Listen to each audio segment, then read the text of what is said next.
Hello hello hello hello hello hello hello.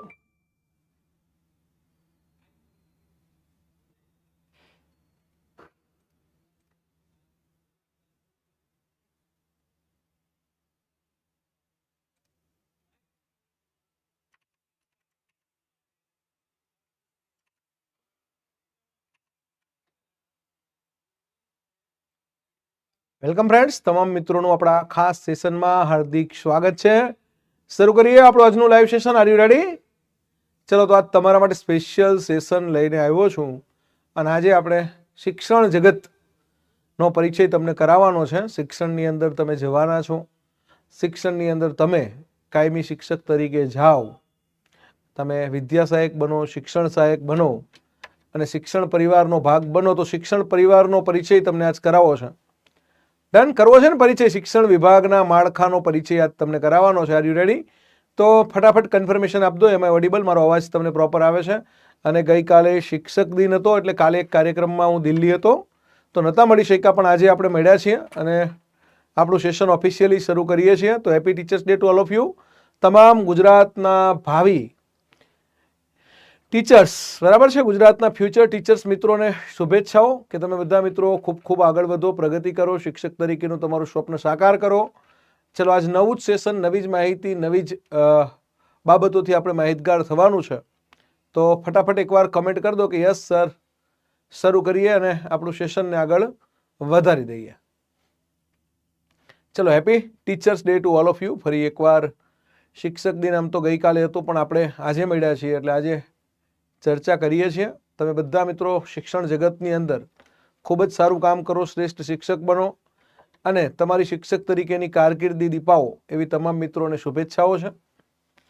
ચલો, તો જે કોઈ મિત્રો લાઈવ આવી ગયા છે ફટાફટ કન્ફર્મેશન આપી દો અને કોમેન્ટ કરી દો કે સર વી આર લાઈવ. તો આપણે આગળ વધીએ.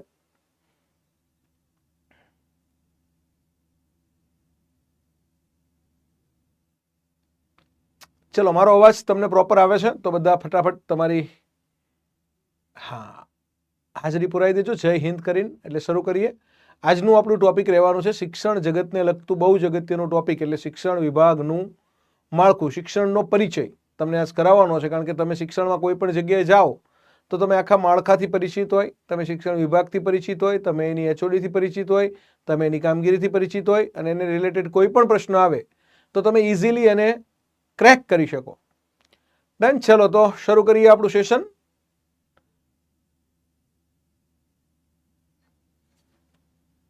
કેમ 3 જ જણા છે?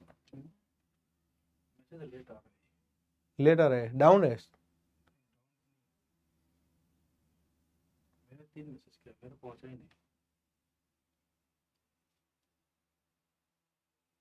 કાંઈ વાંધો નહીં. ચલો, તમને મારો અવાજ પ્રોપર આવે છે ને? એકવાર મને કન્ફર્મેશન આપી દો.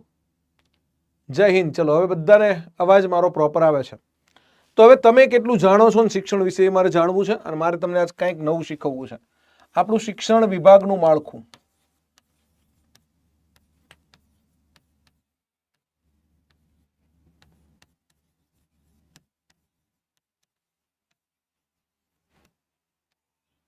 તો અહીંયા આપણે ત્યાં શિક્ષણ વિભાગ શું છે? પહેલા તો કેન્દ્ર સરકારની અંદર કેન્દ્ર સરકારમાં શિક્ષણ વિભાગ આવે છે, બરાબર. કેન્દ્ર સરકારની અંદર મિનિસ્ટ્રી ઓફ એજ્યુકેશન છે. એટલે કેન્દ્ર સરકારનો થોડો પરિચય આપું, પછી તરત જ ગુજરાત સરકારને શિક્ષણની આપણે માહિતી લેવી છે. તો કેન્દ્ર સરકારની અંદર પહેલા MHRD મિનિસ્ટ્રી હતી, ministry of human resource development, બરાબર. આ MHRD આપણે 1985માં શરૂ કરેલી.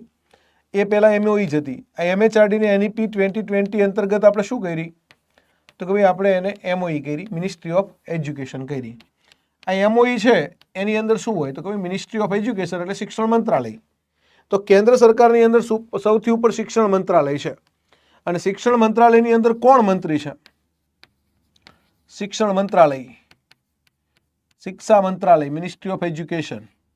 હિન્દીમાં એને કહેવાય શિક્ષા મંત્રાલય. શિક્ષા એટલે શિક્ષણ, શિક્ષ ધાતુ ઉપરથી શિક્ષા મંત્રાલય. આ શિક્ષા મંત્રાલય જે છે, બરાબર, એની અંદર કોણ મંત્રી છે? મંત્રી મહોદય કોણ છે કેન્દ્રની અંદર? કોણ કહેશે મને? ચલો, કેન્દ્રીય શિક્ષણ મંત્રીનું નામ તમારે મને કહેવાનું છે. ધર્મેન્દ્ર પ્રધાન.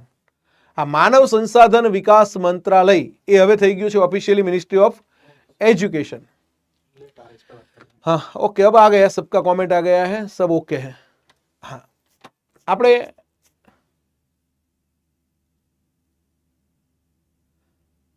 આ શિક્ષણનું કરંટ એ બધું આવી જશે. પેલા માળખું સમજી લો. કરંટની અંદર ક્યાંય તકલીફ નહીં પડે. હું તમને કરંટ કરાવું ને એની બહાર કોઈ કરંટ આવવાનું નથી. તો આપણે શિક્ષણ મંત્રાલયની અંદર એક જ મંત્રીનું નામ આપણને આવડે છે, ધર્મેન્દ્ર પ્રધાન. બરાબર. હવે શિક્ષણ મંત્રાલયની અંદર બે પ્રકારના મંત્રી હોય. એક કેબિનેટ કક્ષાના મંત્રી હોય અને એક રાજ્ય કક્ષાના મંત્રી હોય. રાજ્ય કક્ષાના મંત્રીને શું કહે ખબર? મિનિસ્ટર ઓફ સ્ટેટ કહેવાય. શું કહેવાય? કેબિનેટ કક્ષાના હોય અને રાજ્ય કક્ષાના હોય. કેબિનેટ કક્ષાના મંત્રી કોણ છે? આપણા કેન્દ્રની અંદર કેબિનેટ કક્ષાના શિક્ષણ મંત્રી કોણ છે? તો બધાને ખબર છે કે ધર્મેન્દ્ર પ્રધાન છે એ કેબિનેટ કક્ષાના શિક્ષણ મંત્રી છે. આપણે બધા જાણીએ છીએ કે ધર્મેન્દ્ર પ્રધાન પહેલા પેટ્રોલિયમ મંત્રી હતા. ધર્મેન્દ્ર પ્રધાન છે એ આપણા કેન્દ્રની અંદર કેબિનેટ કક્ષાના શિક્ષણ મંત્રી છે. ધર્મેન્દ્ર પ્રધાન. તો રાજ્ય કક્ષાના શિક્ષણ મંત્રી છે. હવે એનો નંબર, એનું નામ તમને નહીં આવડે. ચલો કરાવી દઈએ અવાજ. ગુડ્ડુ એ અવાજ સેમ કરી દે. હા સરસ. ચલો ફરજુ ગોયલે કીધું સુકાંત મજમુદાર અને જયંત ચૌધરી. આપણે ત્યાં બે રાજ્ય કક્ષાના કેન્દ્રની અંદર મિનિસ્ટર ઓફ સ્ટેટ તરીકે બે છે, MOS તરીકે બે છે. એક છે સુકાંત મજમુદાર, સુકાંત મજમુદાર, અને બીજા છે જયંત ચૌધરી.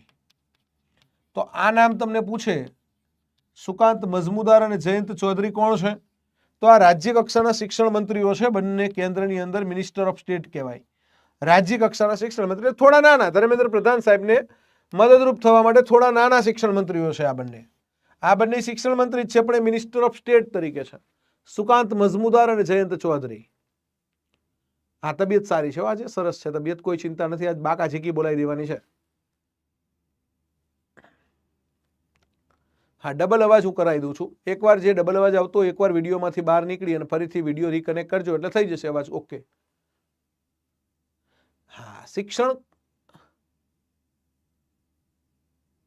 હા ચાલો ડબલ અવાજ એકવાર તમે બહાર નીકળી અને ફરીથી રીજોઈન કરો એટલે થઈ જશે. ચલો હવે આ કેન્દ્ર સરકારની આપણે વાત કરી. હવે કેન્દ્ર સરકારની અંદર તે શિક્ષણ વિભાગ આવે અને એની અંદર કેન્દ્ર સરકારનો જે શિક્ષણ વિભાગ છે એમાં બે વિભાગ છે. શિક્ષણ વિભાગ, કેન્દ્ર સરકાર. શિક્ષણ વિભાગ એટલે ડિપાર્ટમેન્ટ. કેન્દ્ર સરકારનો જે ડિપાર્ટમેન્ટ છે એની અંદર તો કે ભાઈ કેન્દ્ર સરકારનો જે વિભાગ હોય ને, મંત્રાલયમાં મિનિસ્ટર હોય, વિભાગની અંદર કોણ હોય? તો કે વિભાગની અંદર સચિવ હોય. વિભાગમાં કોણ હોય? તો વિભાગની અંદર સચિવ હોય, વડા. હવે અહીંયા તો કે બે સચિવ છે શિક્ષણ વિભાગની અંદર. કેન્દ્ર સરકારના શિક્ષણ વિભાગની અંદર સચિવ તરીકે બે સચિવો છે. આ રાજ્યનું પછી સમજાવું, પહેલા કેન્દ્રનું સમજી લો. હા બે થોડું અલગ અલગ હોય છે. વોઇસ રેડી જ છે સર. હાલે કોઈને વોઇસ ઇસ્યુ હોય તો એકવાર ચેક કરજો. હવે કેન્દ્રની અંદર બે શિક્ષણ વિભાગની અંદર તો કે ભાઈ એક ઉચ્ચ શિક્ષણનું છે અને એક તો કે ભાઈ શાળા શિક્ષણ સચિવ બે છે. શાળા શિક્ષણ અને સાક્ષરતા, સ્કૂલ એજ્યુકેશન એન્ડ લિટરેસી, એક આવો ડિપાર્ટમેન્ટ છે. શાળા શિક્ષણ અને સાક્ષરતા એ આનું કામ કરે. કેન્દ્રની અંદર શિક્ષણ વિભાગની અંદર બે ભાગ છે. એક શાળા શિક્ષણ અને સાક્ષરતા છે અને બીજો ઉચ્ચ શિક્ષણ છે. ઉચ્ચ શિક્ષણ છે ને એ કોણ સંભાળે છે ખબર છે અત્યારે કેન્દ્રની અંદર? અને શાળા શિક્ષણ અને સાક્ષરતા કોણ સંભાળે છે? તો શાળા શિક્ષણ અને સાક્ષરતાના સચિવ તરીકે સંજય જોશી છે. સંજય કુમાર. અને અહીંયા ઉચ્ચ શિક્ષણની અંદર વિનીત જોશી છે. વિનીત જોશી. આ બંને આપણે કેમ મુકેશ કુમાર છે અને સુનૈના તોમર મેડમ છે એમ અહીંયા કેન્દ્રની અંદર આવા બે વિભાગ છે. શાળા શિક્ષણ અને સાક્ષરતા, સ્કૂલ એજ્યુકેશન એન્ડ લિટરેસી અને હાયર એજ્યુકેશન. આને કહેવાય છે સ્કૂલ એજ્યુકેશન એન્ડ લિટરેસી, બરાબર. અને આને કહેવાય છે હાયર એજ્યુકેશન, ઉચ્ચ શિક્ષણ. તો આ કેન્દ્ર સરકારનો પરિચય. આ વિનીત જોશી અત્યારે યુજીસીના ચેરમેન તરીકેના પણ ચાર્જમાં છે, બરાબર છે. વિનીત જોશી ક્યાં છે?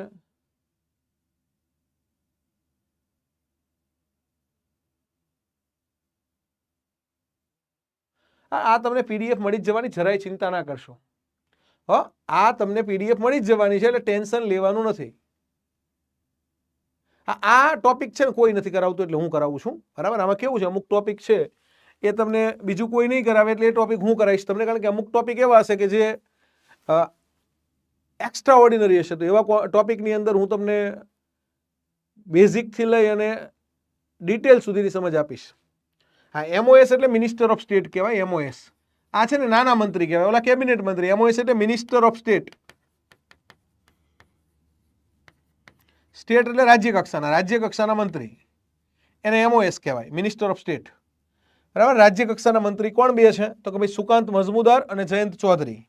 હવે અહીંયા આપણે વાત કરીએ, બરાબર, સંજય કુમાર સાહેબ અને વિનીત જોશી સાહેબ છે એ ત્યાં, તો કે ભાઈ બંને સચિવ છે.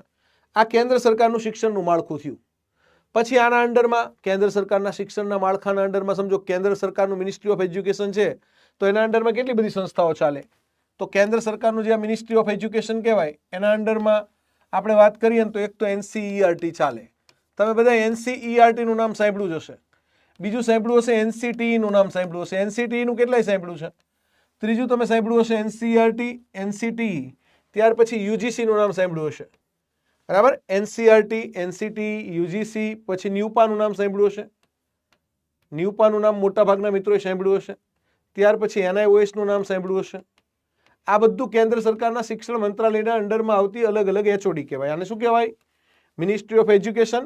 એના અંડરમાં તો ભાઈ મિનિસ્ટ્રીના અંડરમાં એજ્યુકેશન ડિપાર્ટમેન્ટ, શિક્ષણ વિભાગ, એજ્યુકેશન ડિપાર્ટમેન્ટ. અને ડિપાર્ટમેન્ટના અંડરમાં તો કે ભાઈ એના અંડરમાં આપણી કેન્દ્ર સરકારની HOD છે. એમાં NCERT બહુ જ અગત્યની છે, NCTE છે, UGC છે, ન્યુપા છે અને NIOS છે. આ બહુ જ અગત્યની સંસ્થાઓ છે. ચલો, એમાં ઓડિબલ મારો અવાજ પ્રોપર આવે છે ભાઈ? હા, આમાં તમારે જો હું આ જસ્ટ બેઝિક પરિચય આપું છું. હા, UGC હવે એકી કહેવાશે. UGC ની સ્થાપના થઈ હતી 1956માં. UGC એક્ટ અન્વયે 1956માં. હવે એની જગ્યાએ તો કે ભાઈ હેકી આવવાનું છે. HECI, higher education commission of India. UGC નું સ્થાન કોણ લેશે? હેકી લેશે. UGC ની જગ્યાએ હેકી આવવાનું છે. હેકીના 4 અંગો છે. પણ અત્યારે બેઝિક તમારે પરિચય લેવાનો છે. બેઝિક ઇન્ફોર્મેશન તો હોવી જોઈએ કે ભાઈ કઈ રીતે સરકાર ચાલે છે. ના, બંને અલગ અલગ છે. શિક્ષણ એ અલગ છે, શિક્ષણનું કરંટ એ અલગ છે.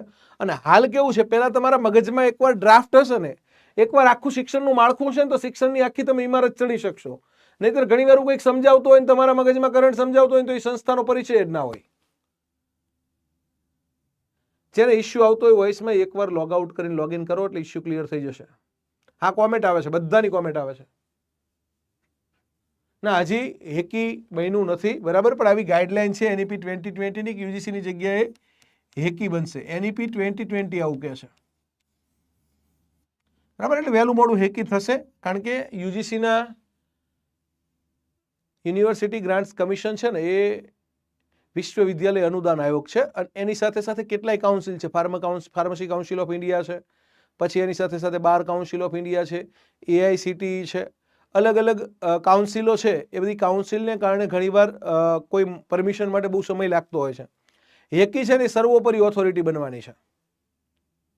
હેકી શું બનવાની છે? તો એક હેકી છે ને એ એકદમ હાયર ઓથોરિટી, સર્વોપરી, કે એક હેકી કે ફાઇનલ. એટલે ઓલું શું છે, UGC સાથે ઘણી બધી સંસ્થાઓ જોડાયેલી છે. આપણે ત્યાં NCERT છે ને એ કેન્દ્રની અંદર આપણી તો કે ભાઈ શિક્ષણની અગ્રગણ્ય સંસ્થા કહેવાય. કેન્દ્રની અંદર, બરાબર. શિક્ષણની અંદર, કેન્દ્રની અંદર શૈક્ષણિક સત્તામંડળ ગણાય. કેન્દ્રનું શૈક્ષણિક સત્તામંડળ, જે રીતે આપણે રાજ્યની અંદર શૈક્ષણિક સત્તામંડળ GCERT છે, એમાં અહીંયા કેન્દ્રનું શૈક્ષણિક સત્તામંડળ કોણ છે? NCERT. બરાબર. બહુ અગત્યની સંસ્થા છે. 1961 થી કાર્યરત છે. અગાઉ એનું નામ હતું all India secondary education council, અખિલ ભારતીય માધ્યમિક શિક્ષણ પરિષદ. એ 1954માં શરૂ થયેલી અને એ જ આગળ જતા શું બની? 1 સપ્ટેમ્બર 1961ના રોજ NCERT બની. અને NCERTના ફૂલ ફોર્મમાં તમે ભૂલ કરતા હોય છો. નેશનલ, જો આ છેક જિલ્લા લેવલે લઈ જવાના છે અહીંથી તમને, દેશ લેવલથી જિલ્લા લેવલે. National council of educational research and training. Educational એટલે શૈક્ષણિક, જો આ એજ્યુકેશનલ જ કરવાનું. Research and training. National council of educational research and training એટલે NCERT. કેટલાને ખબર છે આનું ફૂલ ફોર્મ? બધાયના પૂરા નામ લખીશ, ચિંતા ના કરશો. આ હેકીનું લખું, higher education commission of India. હેકીનું પૂરું નામ એવું છે, હેકી. હો ચલો, તમારું ફૂલ ફોર્મ એકવાર લખવાનું છે ને તમને યાદ રહી જશે, સરસ રીતે યાદ રહી જશે. તો અહીંયા કાઉન્સિલ ઓફ કરવાનું છે, અહીંયા એજ્યુકેશનલ કરવાનું. અહીંયા ભૂલ કરે છે ઉમેદવારો. આ ભૂલ આપણે નથી કરવાની. એનસીઆરટીના ફૂલ ફોર્મમાં આ વડું મથક આ બધાયના ન્યૂ દિલ્હી છે. આ જેટલા પણ છે ને એ બધાય ન્યૂ દિલ્હી ખાતે આવેલા છે. એટલે બધાયના હેડક્વાર્ટર ક્યાં છે? તો બધાયના હેડક્વાર્ટર ન્યૂ દિલ્હી છે. બધાયના હેડક્વાર્ટર ક્યાં છે? તો હેડક્વાર્ટર ન્યૂ દિલ્હી છે. હવે આ તમારો બેઝિક પરિચય છે, પછી તો એને જેટલું ડેપ્થમાં લઈ જવું એટલું લઈ જવાય. આ જીસીઆરટી નું અહીંયા ગુજરાત કરી દો, નેશનલની જગ્યાએ Gujarat council of educational research and training. આ નેશનલની જગ્યાએ ગુજરાત કરો એટલે જીસીઆરટી થઈ જાય. નેશનલની જગ્યાએ ગુજરાત કરો એટલે શું થઈ જાય?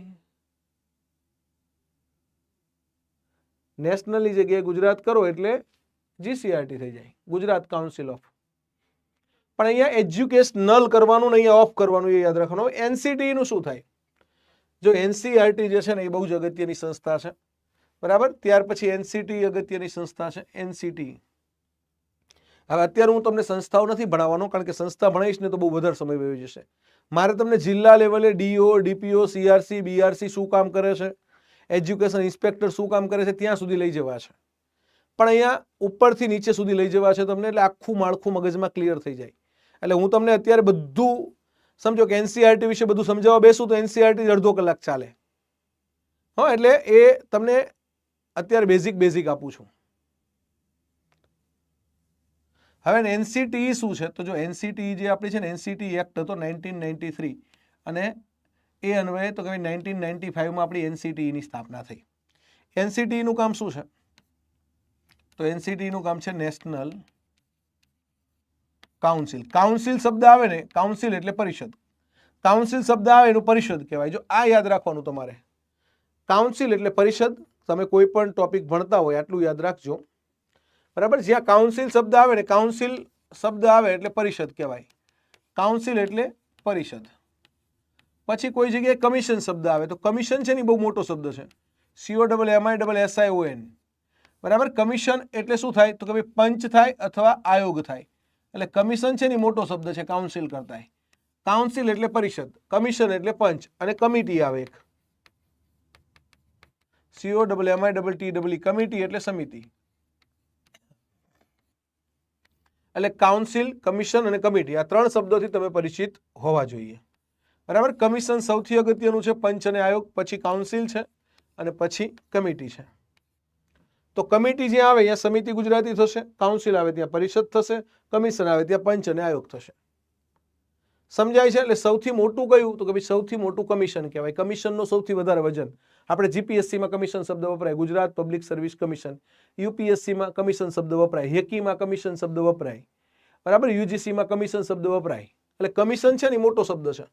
પંચ અથવા આયોગ આ સૌથી મોટું ગણાય. પછી પરિષદ છે, અને પછી તો કે ભાઈ કમિટીઓ સરકાર જે બનાવે એને સમિતિ કહેવાય. ચલો પ્રિયંકાબેન, એકવાર તમે લોગ આઉટ કરીને લોગિન કરો એટલે તમારું આવી જશે વોલ્યુમ બેટા. હા, હેકીના 4 અંગો છે એ હું સમજાવીશ તમને. હા, અત્યારે તમે આટલું ફોકસ કરો, બાકી હેકીના 4 અંગો સમજાવીશ.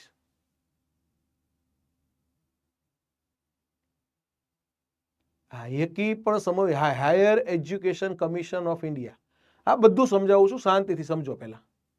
હા, હેકીનું ફૂલ ફોર્મ પહેલા યાદ રાખો, પછી એના હેકીના 4 અંગો કહેવાય કે જે હેકીના અમલીકરણમાં બહુ જ અગત્યના છે. હા, એ સમજાઈશ, ચિંતા ના કરશો. યુટ્યુબ પર બધા વિડીયો નહીં આવે, શું કામ ચિંતા કરો છો? જો યુટ્યુબ પર તમે કેવું છે, શિક્ષક દિન છે, અને શિક્ષક દિન નિમિત્તે આપણે વિદ્યાર્થીઓને કંઈક આપીએ છીએ એ છે. એટલે યુટ્યુબ પર જેટલું આવશે ને, યુટ્યુબ પર પ્રશ્નોત્તરી સ્વરૂપે આવે, એની અંદર બધું કન્ટેન્ટ ના આવે, બરાબર. તમે આપણી એપ્લિકેશનની અંદર વિડીયો જુઓ ને તો એટલા બધા વિડીયો છે. યુટ્યુબ પર આવ્યું હોય ને તો પ્રશ્નોત્તરી જ આવે. એટલે યુટ્યુબમાં ક્યારેય બધું કન્ટેન્ટ ના આવે, પણ યુટ્યુબમાં એટલા માટે આપવું પડે કે ભાઈ ગુજરાતની અંદર ઘણા બધા વિદ્યાર્થીઓ એટલા આર્થિક રીતે સક્ષમ નથી હોતા, બરાબર. બહુ ગરીબ ઘરના, બહુ આર્થિક નબળા વિદ્યાર્થીઓ હોય છે, તો એમને થોડી મદદ મળી રહે. હા, અને કાલે શિક્ષક દિન હતો એટલે આજે તમારા બેચના વિડીયો તો ચાલુ જ રહેશે ને તમારા બેચમાં છે ને જે કન્ટેન્ટ આવશે ને એ એક્સક્લુઝિવ આવશે. બેચમાં તમને વર્ણનાત્મક ભણાવશે અને પછી MCQ કરાવશે. એટલે બેચમાં તો વર્ણનાત્મક સંપૂર્ણ ભણવાનું થાય, તમારે ડિસ્ક્રિપ્ટિવ બરાબર આખો લેસન ભણવાનું થાય, પછી એના પ્રશ્નો થાય, પછી એક્ઝામના PYQ હોય તો PYQ થાય. એટલે તમારે બેચમાં આવે એટલું કંઈ કોઈ જગ્યાએ યુટ્યુબમાં નહીં આવે. યુટ્યુબની અંદર વિડીયો ચાલુ રહે પણ એનો મિનિંગ એવો નથી કે યુટ્યુબમાં જ બધું ભણાવી દેશે. હા, એટલે ચિંતા ના કરશો, યુટ્યુબમાં બધું નહીં આવે ક્યારેય. હા, અને અહીંયા તમને સમજો કે તમારે જે આવશે ને એક્સક્લુઝિવ આવશે. જો આજે હું તમને ભણાવું છું તો આવું તમે ક્યારેય નહીં ભણાવો યુટ્યુબમાં. અમુક વસ્તુ એક્સક્લુઝિવ આવશે, હું અમુક વસ્તુ એક્સક્લુઝિવ તમારા માટે જ લઈને આવીશ. તો જો અહીંયા યાદ રાખજો, નેશનલ કાઉન્સિલ ફોર છે અહીંયા. એટલે જ્યારે NCT આવે ને ત્યારે ફોર શબ્દ વપરાય. કયો શબ્દ વપરાય? National council for teacher education. એટલે અહીંયા આ ફોર અને ઓફ વિશેનો ભેદ તમારે યાદ રાખવાનો છે. અહીંયા national council for teacher education છે. National council for teacher education બરાબર. NCT કઈ સંસ્થા છે? આ NCT સંસ્થા છે. હા, NCERT અને NCT બરાબર. આ B.Ed અને D.Led કોલેજો આપણી જે છે, B.Ed કોલેજો, D.Led કોલેજો, M.Ed કોલેજો એની મંજૂરીનું કામ કરે. આ શું કામ કરે? તો કે ભાઈ એજ્યુકેશનલ રિસર્ચ કરે અને તાલીમ આપવાનું કામ કરે, અભ્યાસક્રમ ઘડવાનું કામ કરે. NCT છે એ શિક્ષકો માટેનો અભ્યાસક્રમ છે. NCFT ઘડવાનું કામ કરે. એટલે કે શિક્ષક પ્રશિક્ષણને લગતું કામ બધું NCT કરે. આ પ્રોફેસર પંકજ અરોરા છે ને, NCT ના અત્યારે ચેરપર્સન છે. NCERT ના નિયામક તરીકે અત્યારે દિનેશ પ્રસાદ સકલાની છે. NCERT માં કોણ છે? દિનેશ પ્રસાદ સકલાની. NCT માં કોણ છે? પ્રોફેસર પંકજ અરોરા.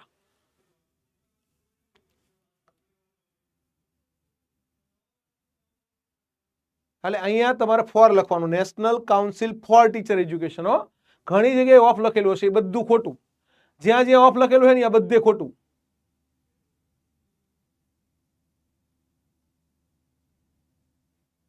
હા, અત્યારે આનું ડિટેલમાં હું ભણાવવા જઈશ ને તો આખું માળખું પૂરું નહીં કરી શકું, પછી બધી જ સંસ્થા ડિટેલમાં ભણાવીશ. અત્યારે તમે બેઝિક પરિચય લઈ લો, કારણ કે એક વસ્તુ હું ડિટેલમાં ભણાવીશ ને તો આખો લેક્ચર પૂરો થઈ જશે. આ બધું હું DO DPO ની આપણે ત્યાં બેચ ચાલતી હોય ને એમાં ડિટેલમાં હું ભણાવું છું. આખું NCERT ભણાવું તો એક લેક્ચર આખું NCERT નું વયું જાય. એટલે અત્યારે તમને એ ડિટેલમાં ભણાવવા જઈશ ને કે ભાઈ NCERT ની રિજનલ ઇન્સ્ટિટ્યૂટ ઓફ એજ્યુકેશન કઈ કઈ છે, પછી NCT ના રિજનલ કાઉન્સિલ કયા કયા છે, તો એમાં સમય વધારે વયો જશે. પણ પરીક્ષામાં પૂછાય ને એવું તમને બેઝિક બધું લઈ લઈશ. દાખલા તરીકે NCERT માં શું પૂછાય ખબર છે? તો એકવાર આ પ્રશ્ન પૂછાયેલો છે NCERT નો, સમજજો. આ લેવલનું તમને એ કોઈ સમજાવશે નહીં. હવે NCERT પોતે સંસ્થા ક્યાં છે? તો હવે NCERT નું હેડક્વાર્ટર ક્યાં છે? ન્યૂ દિલ્હી છે બરાબર. હવે NCERT બધી જગ્યાએ પહોંચી વળે ને એટલે એના માટે એને શું બનાવ્યા? રિજનલ ઇન્સ્ટિટ્યૂટ ઓફ એજ્યુકેશન બનાવ્યા. એવા એના 5 છે. RIE કહેવાય. શું કહેવાય? RIE કેટલા છે? 5 છે. અને કઈ કઈ જગ્યાએ છે? તો કે ભાઈ RIE આપણે જો ભારતનો નકશો દોરીને જોઈએ તો આ 5 જગ્યાએ એના રિજનલ ઇન્સ્ટિટ્યૂટ ઓફ એજ્યુકેશન છે બરાબર. હા, ભારતના મેપમાં આપણે જોઈએ તો કંઈક આ રીતે છે.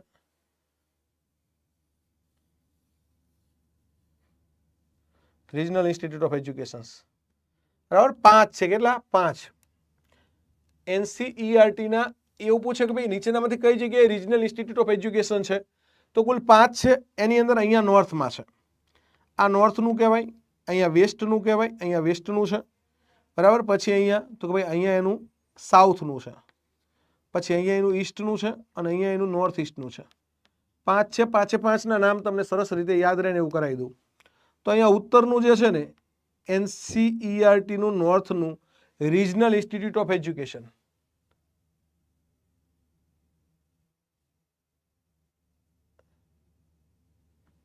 નહીં, તમને અમુક વસ્તુ જેટલી પૂછાય ને એટલી અત્યારે કરાવું છું. હા, ડિટેલમાં તમને બધું મેં પુસ્તકમાં આપ્યું જ છે ને છતાંય તમને અત્યારે જરૂર છે ને એટલું બધું કરાવી દઉં છું, ચિંતા ના કરશો. હા, AMBBS આવી સરસ મજાની ટ્રીક છે અહીંયા. AMBBS આ ટ્રીકથી તમે ઇઝીલી આને સમજી શકો છો. AMBBS એટલે અહીંયા A એટલે અજમેર. તો નોર્થનું ક્યાં છે? તો કે ભાઈ નોર્થનું છે અજમેર ખાતે બરાબર. MBBS એટલે અહીંયા વેસ્ટનું ભોપાલ છે. વેસ્ટનું ક્યાં છે? તો કે ભાઈ ભોપાલ ખાતે છે બરાબર. પછી બીજો બી એટલે ઈસ્ટનું ક્યાં છે તો કે ભાઈ ભુવનેશ્વર ખાતે છે. ભોપાલ અને ભુવનેશ્વર બે કોમન છે, NCRT અને NCT બંનેની અંદર એ કોમન છે. પછી સાઉથનું ક્યાં છે બરાબર, હા તો કે ભાઈ એમ એટલે મૈસૂર, મૈસૂર છે, ક્યાં છે મૈસૂર, મૈસૂર ટીપુ સુલતાન વાળું મૈસૂર બરાબર સાઉથની અંદર. હા અને નોર્થ ઈસ્ટની અંદર ક્યાં છે તો કે એસ એટલે શિલોંગ છે, ક્યાં મેઘાલયના શિલોંગ ખાતે છે. આ 5 શબ્દો યાદ રાખવાના છે. ડન, યાદ રખાઈ દઉં તો એ એટલે અજમેર, ભોપાલ અને ભુવનેશ્વર NCTમાં છે ને NCRTમાં છે. મૈસૂર, મૈસૂર છે ને અહીંયા કર્ણાટકાની અંદર આવ્યું છે બરાબર. ટીપુ સુલતાન અહીંયા મૈસૂરનો હતો, મૈસૂર ટાઈગર ટીપુ સુલતાનને કહેતા, એના પપ્પા હૈદર અલી. મૈસૂર પેલેસ છે જોવા જેવો બરાબર, વૃંદાવન ગાર્ડન મૈસૂરનો જોવા જેવો છે. તો આ શું કહેવાય આને AMBBS. આ 5 રિજનલ ઇન્સ્ટિટ્યૂટ ઓફ એજ્યુકેશન કહેવાય, પ્રાદેશિક શિક્ષણના કેન્દ્રો છે એમના, કોના NCRTના.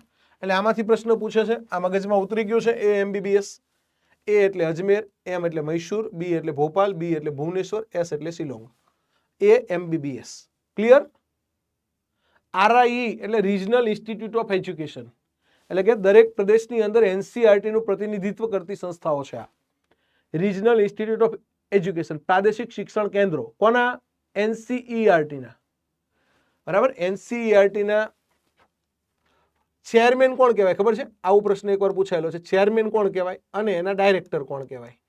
તો NCERTના ચેરમેન હોદ્દાની રૂએ હર હંમેશ કોણ રહે તો કે ભાઈ NCERTના ચેરમેન રહે ધર્મેન્દ્ર પ્રધાન. કેન્દ્રના શિક્ષણ મંત્રી જે કોઈ હોય એ હોદ્દાની રૂએ NCERTના ચેરમેન બને, ચેરમેન અથવા અધ્યક્ષ.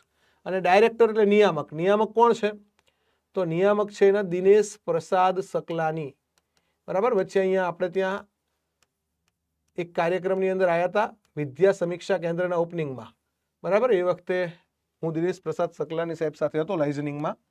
દિનેશ પ્રસાદ સકલાની સાહેબ સાથે લાઇઝનિંગ કરેલું છે. અને લીલા હોટલમાં બરાબર સાહેબને જે તે વખતે તો કે ભાઈ રહેવાની સગવડ કરી આપેલી આપણે અહીંયા જ્યારે સાહેબ આવ્યા ત્યારે. હોટલ લીલા છે ગાંધીનગરની અંદર, તમે કદાચ નામ સાંભળ્યું હોય તો એ વખતે લીલા હોટલમાં સાહેબ માટેની સુવિધાઓ કરેલી આપણે શિક્ષણ વિભાગ તરફથી જ્યારે હું COSમાં હતો ત્યારે. RIE નું પૂરું નામ યાદ રાખવાનું, રિજનલ ઇન્સ્ટિટ્યૂટ ઓફ એજ્યુકેશન બરાબર. RIE એટલે શું તો regional institute of education, regional institute of education.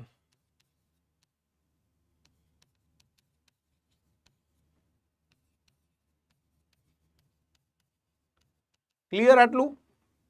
હવે NCTE છે એના તો કે ભાઈ રિજનલ સેન્ટર્સ છે. NCTE ના શું છે તો કે ભાઈ રિજનલ કાઉન્સિલ, પ્રાદેશિક પરિષદ. NCTE ની રિજનલ કાઉન્સિલ 4 છે. આપણને કઈ લાગુ પડે? NCTE મૂળ હેડક્વાર્ટર ન્યૂ દિલ્હી છે બરાબર. NCTE નું હેડક્વાર્ટર કયું છે તો ન્યૂ દિલ્હી. હવે બહુ જ મોટા મેજર ચેન્જ શિક્ષણની અંદર NCTE લાવવાની છે. જો આ તમને કોઈ નહીં કે હું તમને અત્યારે કહી દઉં છું આજ, પછી કહેતા નહીં સાહેબ તમે મને કીધું નહોતું. NCTE છે ને એનો એક્ટ આવે છે NCTE એક્ટ 2025, અને એ 2025નો એક્ટ આવે. અત્યાર સુધીનો NCTE એક્ટ હતો અત્યારે 1993નો બરાબર. હવે એ લોકો નવો એક્ટ બનાવે છે NCTE એક્ટ 2025. આ NCTE એક્ટ 2025 છે ને આમૂલ પરિવર્તન લાવવાનો છે. અને અત્યારે એક NCTE નો પ્રોગ્રામ આવ્યો છે ITEP, નામ સાંભળ્યું હોય તો? કેટલાય નામ સાંભળ્યું છે NCTE નો પ્રોગ્રામ ITEP? NCTE ના વડે અત્યારે છે પ્રોફેસર પંકજ અરોરા. યાદ રાખજો, પ્રોફેસર પંકજ અરોરા. હા ચાલશે ચાલશે નિશા, ચાલશે બેટા. હા ચલો યાદ રહી જાય એવું કરાવી દઉં હો બેટા. હા ITEP પ્રોગ્રામનું નામ કેટલાય સાંભળ્યું છે? ITEP થોડું અઘરું પડશે કારણ કે આમાં જેટલું હું ડેપ્થમાં લઈ જાઉં એટલું તમને થોડું શરૂઆતમાં એવું લાગશે કે અઘરું છે, પણ આમાં કંઈ અઘરો છે જ નહીં. Regional institute of education RIE કેટલી છે? 5. કઈ જગ્યાએ તો કે AMBBS. પહેલી અજમેરમાં છે, નોર્થની, પશ્ચિમની ભોપાલમાં છે, સાઉથની મૈસૂરમાં છે, ઈસ્ટની ભુવનેશ્વરમાં છે અને નોર્થ ઈસ્ટની શિલોંગમાં છે. હવે અહીંયા NCTE professor Pankaj Arora. Done, clear છે. હવે અહીંયા ITEP શું છે તો ITEP રહ્યું ને એ ભવિષ્યમાં 2030 પછી NEP એવું કહે છે કે 2030 પછી શિક્ષક ભરતી માત્ર ને માત્ર આઈટીઈ ઉપર થશે, આઈટીઈપી ઉપર થશે. જો આ તમને અત્યારે હું ચોક કરી દઉં છું.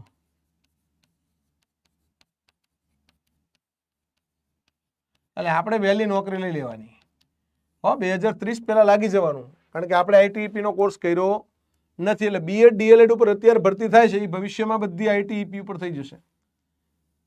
આપણે એવું યાદ રાખવાનું, બીએડ પીટીસી ઉપર ભરતીઓ થાય બધી શેના ઉપર થવાની છે?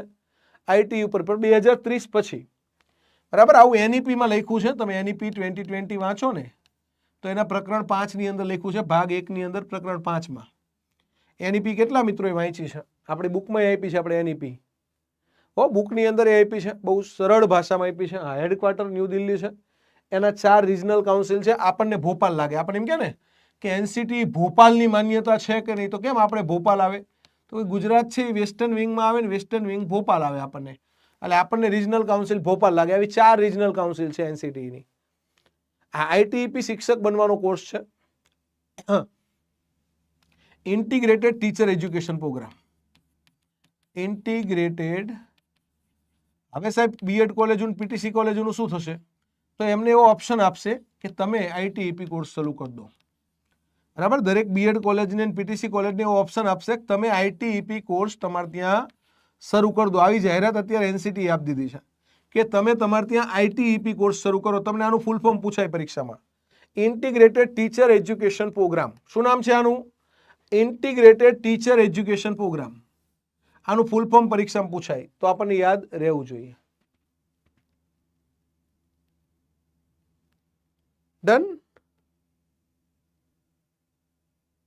હવે શું યાદ રાખવાનું? હા, ક્વેશ્ચન આઈટીઈપી નું ફૂલ ફોર્મ શું આવો પૂછાય, તો આ વસ્તુ તમારે યાદ રાખવાની. ડન. તમને 2030 સુધીમાં તમે નોકરી નહીં લાગી જાવ એટલો વિશ્વાસ નથી? તમે 2030 પહેલા નહીં લાગી જાવ ભાઈ, તમને બધાને 2030 પહેલા લગાવી દેવાના છે. એટલે 2030 પછીની વાત છે, તમારી પાસે હજી 5 વર્ષ છે. 5 વર્ષમાં નોકરી નહીં લઈ જાય. હા, આરસી એટલે રિજનલ કાઉન્સિલ. આરસી એટલે શું? Regional council. આરસી નું ફૂલ ફોર્મ શું થાય? રિજનલ કાઉન્સિલ, પ્રાદેશિક પરિષદ. રિજનલ એટલે પ્રાદેશિક અને કાઉન્સિલ એટલે પરિષદ.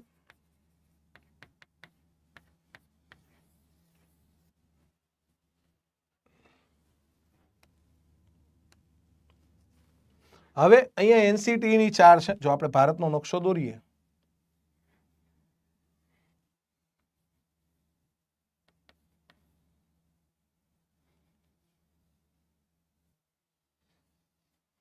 તો અહીંયા એનસીટી ની પણ 4 છે, બરાબર. રિજનલ કાઉન્સિલ કેટલી છે? 4 છે. કઈ 4 છે? તો કે ભાઈ અહીંયા બધી 4 છે ને એ કેપિટલ સિટી છે. એનસીટી માં એવું યાદ રાખવાનું, બધું કેપિટલ જ આવે. એનસીટી ની રિજનલ કાઉન્સિલ કેવી છે? તો કે ભાઈ કેપિટલ સિટીમાં જ છે. કેપિટલ મીન્સ તો કે ભાઈ પાટનગરોમાં જ છે. અહીંયા નોર્થનું છે, બરાબર. અહીંયા વેસ્ટનું છે, અહીંયા તો કે ભાઈ સાઉથનું છે અને અહીંયા ઈસ્ટનું છે. 4 કેપિટલ સિટી છે. હવે 4 કેપિટલ સિટી યાદ રાખવાના, તો કયું યાદ રાખવાનું? તો કે ભાઈ નોર્થની અંદર જયપુર છે. નોર્થમાં કયું છે? જયપુર, રાજસ્થાન, બરાબર. વેસ્ટની અંદર ભોપાલ, ભોપાલ મધ્યપ્રદેશ. આપણને ભોપાલ લાગે, ગુજરાત ને મહારાષ્ટ્ર ને. પછી સાઉથનું કયું છે? તો કે ભાઈ સાઉથનું છે આપણું બેંગાલુરુ. અને ઈસ્ટનું કયું છે? તો ભુવનેશ્વર.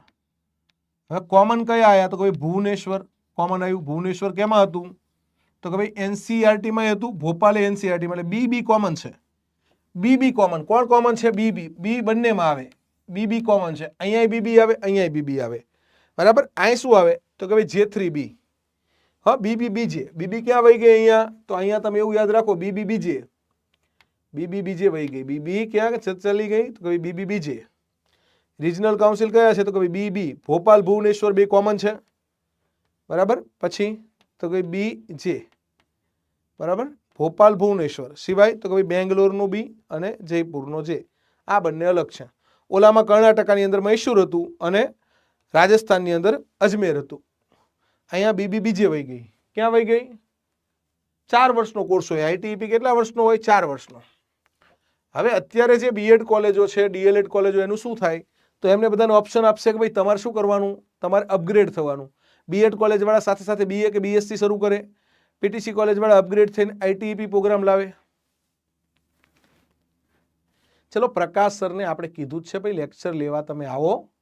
પણ સાહેબ હાલ કેવું છે કે ભાઈ બિઝી છે, કદાચ એમને અનુકૂળતા નહીં રહેતી હોય. આપણે તો ના પાડી જ નથી કોઈને, બરાબર. આપણે કોઈ ફેકલ્ટીને ના પાડી નથી, પણ ફેકલ્ટી મિત્રોને એવું હોય કે ભાઈ અમારે અમારા પોતાના ક્લાસ ખોલવા છે, તો હવે આપણે એવું તો ના કહી શકાય ને કે ના ખોલશો. એટલે આપણે કોઈ ફેકલ્ટીને ક્યારેય કાઢ્યાય નથી અને કાઢવાનાય નથી.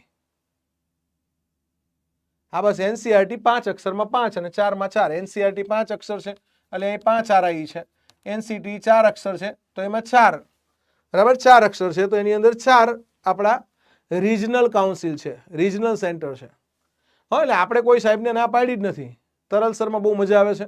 જો અહીંયા કેવું છે, સમજો તમે કોઈ ફેકલ્ટીની જગ્યાએ બીજો ફેકલ્ટી લાવશો ને તો શેર માથે સવા શેર જ લાવશું, એટલે તમારે એ ચિંતા કરવાની થતી નથી. તમે નવો ફેકલ્ટી આવશે ને તો એ શેર માથે સવા શેર જ હશે. જ્ઞાન લાઈવમાં આવ્યો હોય એટલે જોરદાર જ હોય, એમાં નબળો લાવી જ નહીં ને, બરાબર. અહીંયા લાવીએ ને એટલે એ એનાથી ધુરંધર જ હોય, નબળો આવે જ નહીં. જે આવે નહીં સંસ્કૃતની અંદર, ગુજરાતીની અંદર એ આવે ને તો તમને એમ થશે કે આહા, બાકી જોરદાર આયા. એટલે જે આવશે એ જોરદાર આવશે ને. જૂના સાહેબ આવે તો આપણે કોઈ જૂના સાહેબને કાઢી મૂક્યા નથી. આપણે કોઈ જૂના સાહેબને ના પાડી નથી, બધા જૂના સાહેબને ચાલુ જ રાખ્યા છે. પણ કોઈ જૂના સાહેબ એવું કે અમારે પોતાના ક્લાસ કરવા છે, બરાબર. હવે આપણે સમજો કે અહીંયા અત્યાર સુધી જૂના સાહેબોને બધાને ભણાવવાની તક આપી, બરાબર છે. એટલે કોઈને આપણે કંઈ ના પાડી નથી. બાકી આપણે કોઈ સાહેબને ક્યારેય ના પાડતા નથી. જ્ઞાન લાઈવે ક્યારેય કોઈ સાહેબને એવું નથી કીધું કે ભાઈ તમે ના આવશો, બરાબર. જ્ઞાન લાઈવ હંમેશા પોઝિટિવ રહ્યું છે કે ભાઈ બધા સાહેબો ભણાવો, સરસ ભણાવો. પણ હવે કોઈને એવું થાય કે ના મારે પોતાનું કરવું છે, તો આપણે અહીંથી આટલું મોટું પ્લેટફોર્મ આપ્યું, બરાબર. હવે અમે ભણાવતા પહેલા બધા વિષય આપણે ફેકલ્ટીઓને આપ્યા કે લો જાઓ આ કન્ટેન્ટ અમે તૈયાર કરી દઈએ. કન્ટેન્ટ કોણે તૈયાર કર્યું? કન્ટેન્ટ મોટા ભાગનું તમારું કન્ટેન્ટ છે ને મેં તૈયાર કરેલું છે, મોટા ભાગનું કન્ટેન્ટ. હવે એ કન્ટેન્ટ લઈને હું ગમે એ ફેકલ્ટીને મોકલું કે જાઓ ભણાય આવો. તો મેઇન અહીંયા કન્ટેન્ટ છે, તમારી વિષય વસ્તુ છે ને એ આખી હું બનાવું છું. જેટલી પણ મોટા ભાગની વિષય વસ્તુ છે, તમારા પુસ્તકો છે, બરાબર, એ બધાય તૈયાર કરવાના. કારણ કે હું તો ડીઓ ડીપીઓની જે અમારી બેચ છે, તમારે શિક્ષક બનવાનું છે. તમારાથી ઉપર તો કે ભાઈ ડીઓ ડીપીઓની આપણે બેચ ચલાવીએ છીએ. તમારા જિલ્લા પ્રાથમિક શિક્ષણાધિકારી, જિલ્લા શિક્ષણાધિકારી, આની પણ આપણે બેચ ચલાવીએ છીએ ક્લાસ 1ની, બરાબર. ત્યાર પછી જીએસ ક્લાસ 2ની ચલાવીએ છીએ. આ બધી બેચમાં હું જ ભણાવું છું મોસ્ટલી. જીએસ ક્લાસ 2 એટલે તમારા એજ્યુકેશન ઇન્સ્પેક્ટર, ઈઆઈ, અથવા સરકારી સ્કૂલમાં તમે લાગો ને તો તમારા પ્રિન્સિપાલ જીએસ ક્લાસ 2. સરકારી હાઈસ્કૂલમાં લાગો તો પ્રિન્સિપાલ જીએસ ક્લાસ 2 હોય. હું આ જ નોકરીમાં તો જીએસ ક્લાસ 2, પણ હું શ્રેયાન અધિક્ષક પોસ્ટમાં હતો એટલે થોડી ઊંચી પોસ્ટ હતી. ટૂંકમાં એ પોસ્ટ છે એ વહીવટી હતી. આ ડીઓડીપીઓ જીએસ ક્લાસ 1 કહેવાય, ગુજરાત એજ્યુકેશન સર્વિસ ક્લાસ 1 એટલે ડીઓડીપીઓ.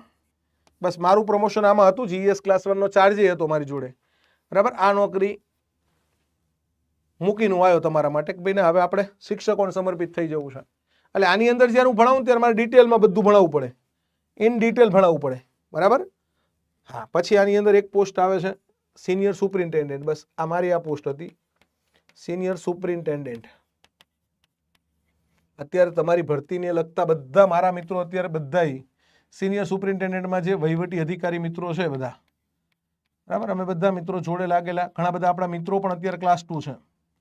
બહુ બધા આપણા તમારા જિલ્લાની અંદર બહુ બધા અધિકારીઓ છે ને એ જ્ઞાન લાઈવમાંથી ક્લાસ 2 તરીકે ગઈ વખતે 100થી વધારે આપણા સફળ ઉમેદવારો હતા. 141 જગ્યા હતી, 100થી વધારે સફળ ઉમેદવારો આપણે આપ્યા હતા. કેટલી જગ્યા હતી? 141માંથી 100થી વધારે આપણે. એટલે આપણે બધાને કહી જ છીએ કે ભાઈ આઈને પૂરું કરાવો, બરાબર. કોઈ ફેકલ્ટીને આપણે ક્યારેય ના પાડી નથી. પણ પછી કોઈ ફેકલ્ટીને એવું હોય કે ના સાહેબ અમે ભણાવી તો જ જ્ઞાન લાઈવ ચાલે, તો એવું તો ના હોય ને, બરાબર. કોઈ ઉપર ક્યારેય અટકતું નથી, બરાબર. કોઈ સાહેબ નહીં આવે તો એનાથી સારો સાહેબ આવશે અથવા હું ભણાવી દઈશ. એટલે કોઈ સાહેબ ઉપર તમે ના પેલા રહેતા કે ભાઈ આ સાહેબ નહીં આવે તો અમારું નહીં ચાલે. કોઈના વિના કશું જ અટકવાનું નથી. કોઈ પણ સાહેબ હોય, XYZ હોય. એટલે જે આવશે એ સારું સારું આવશે. ડીઓડીપીઓ તમે શિક્ષક બનો પછી 7 વર્ષનો અનુભવ થાય ને પછી ડીઓડીપીઓની પરીક્ષા આપી શકો. તમે શિક્ષક બન્યા પછી 7 વર્ષનો અનુભવ થાય પછી તમે ડીઓ ડીપીઓની પરીક્ષા આપી શકો.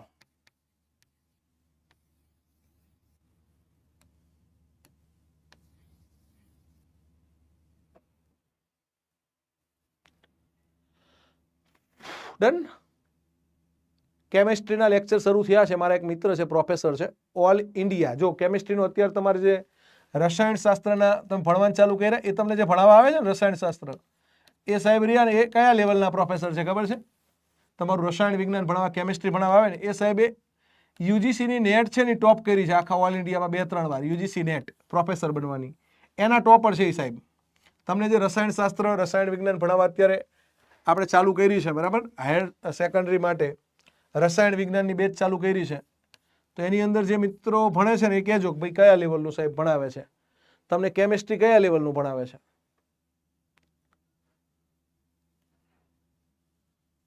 ડન. એટલે કોઈ તમારા સાહેબ આવે તો અમે કોઈ ના નથી પાડવાના, ના આવે તો આપણે કંઈ કોઈના વિના અધૂરું રહેવાનું નથી, બરાબર. સંસ્કૃતના નવા સાહેબ તમે ડેમો જોયો હશે, કેવું લાગ્યું તમને? સંસ્કૃતના નવા સાહેબ તમારા આવ્યા તો એ તમે સંસ્કૃતનો ડેમો જોયો હશે, કેવું લાગ્યું તમને સંસ્કૃત? પછી ગુજરાતીમાં પણ નવું કેવું લાગ્યું તમને, મને કહેજો. અને આપણે જૂનાને કોઈ ના નથી પાડી કે તમે ના આવશો, પણ હવે એમ કે છે કે ના અમારા પોતાના ક્લાસ કરવા છે, તો આપણે એમને શુભેચ્છા આપીએ કે ભાઈ કરો તમે, બરાબર, સરસ રીતે આગળ વધો.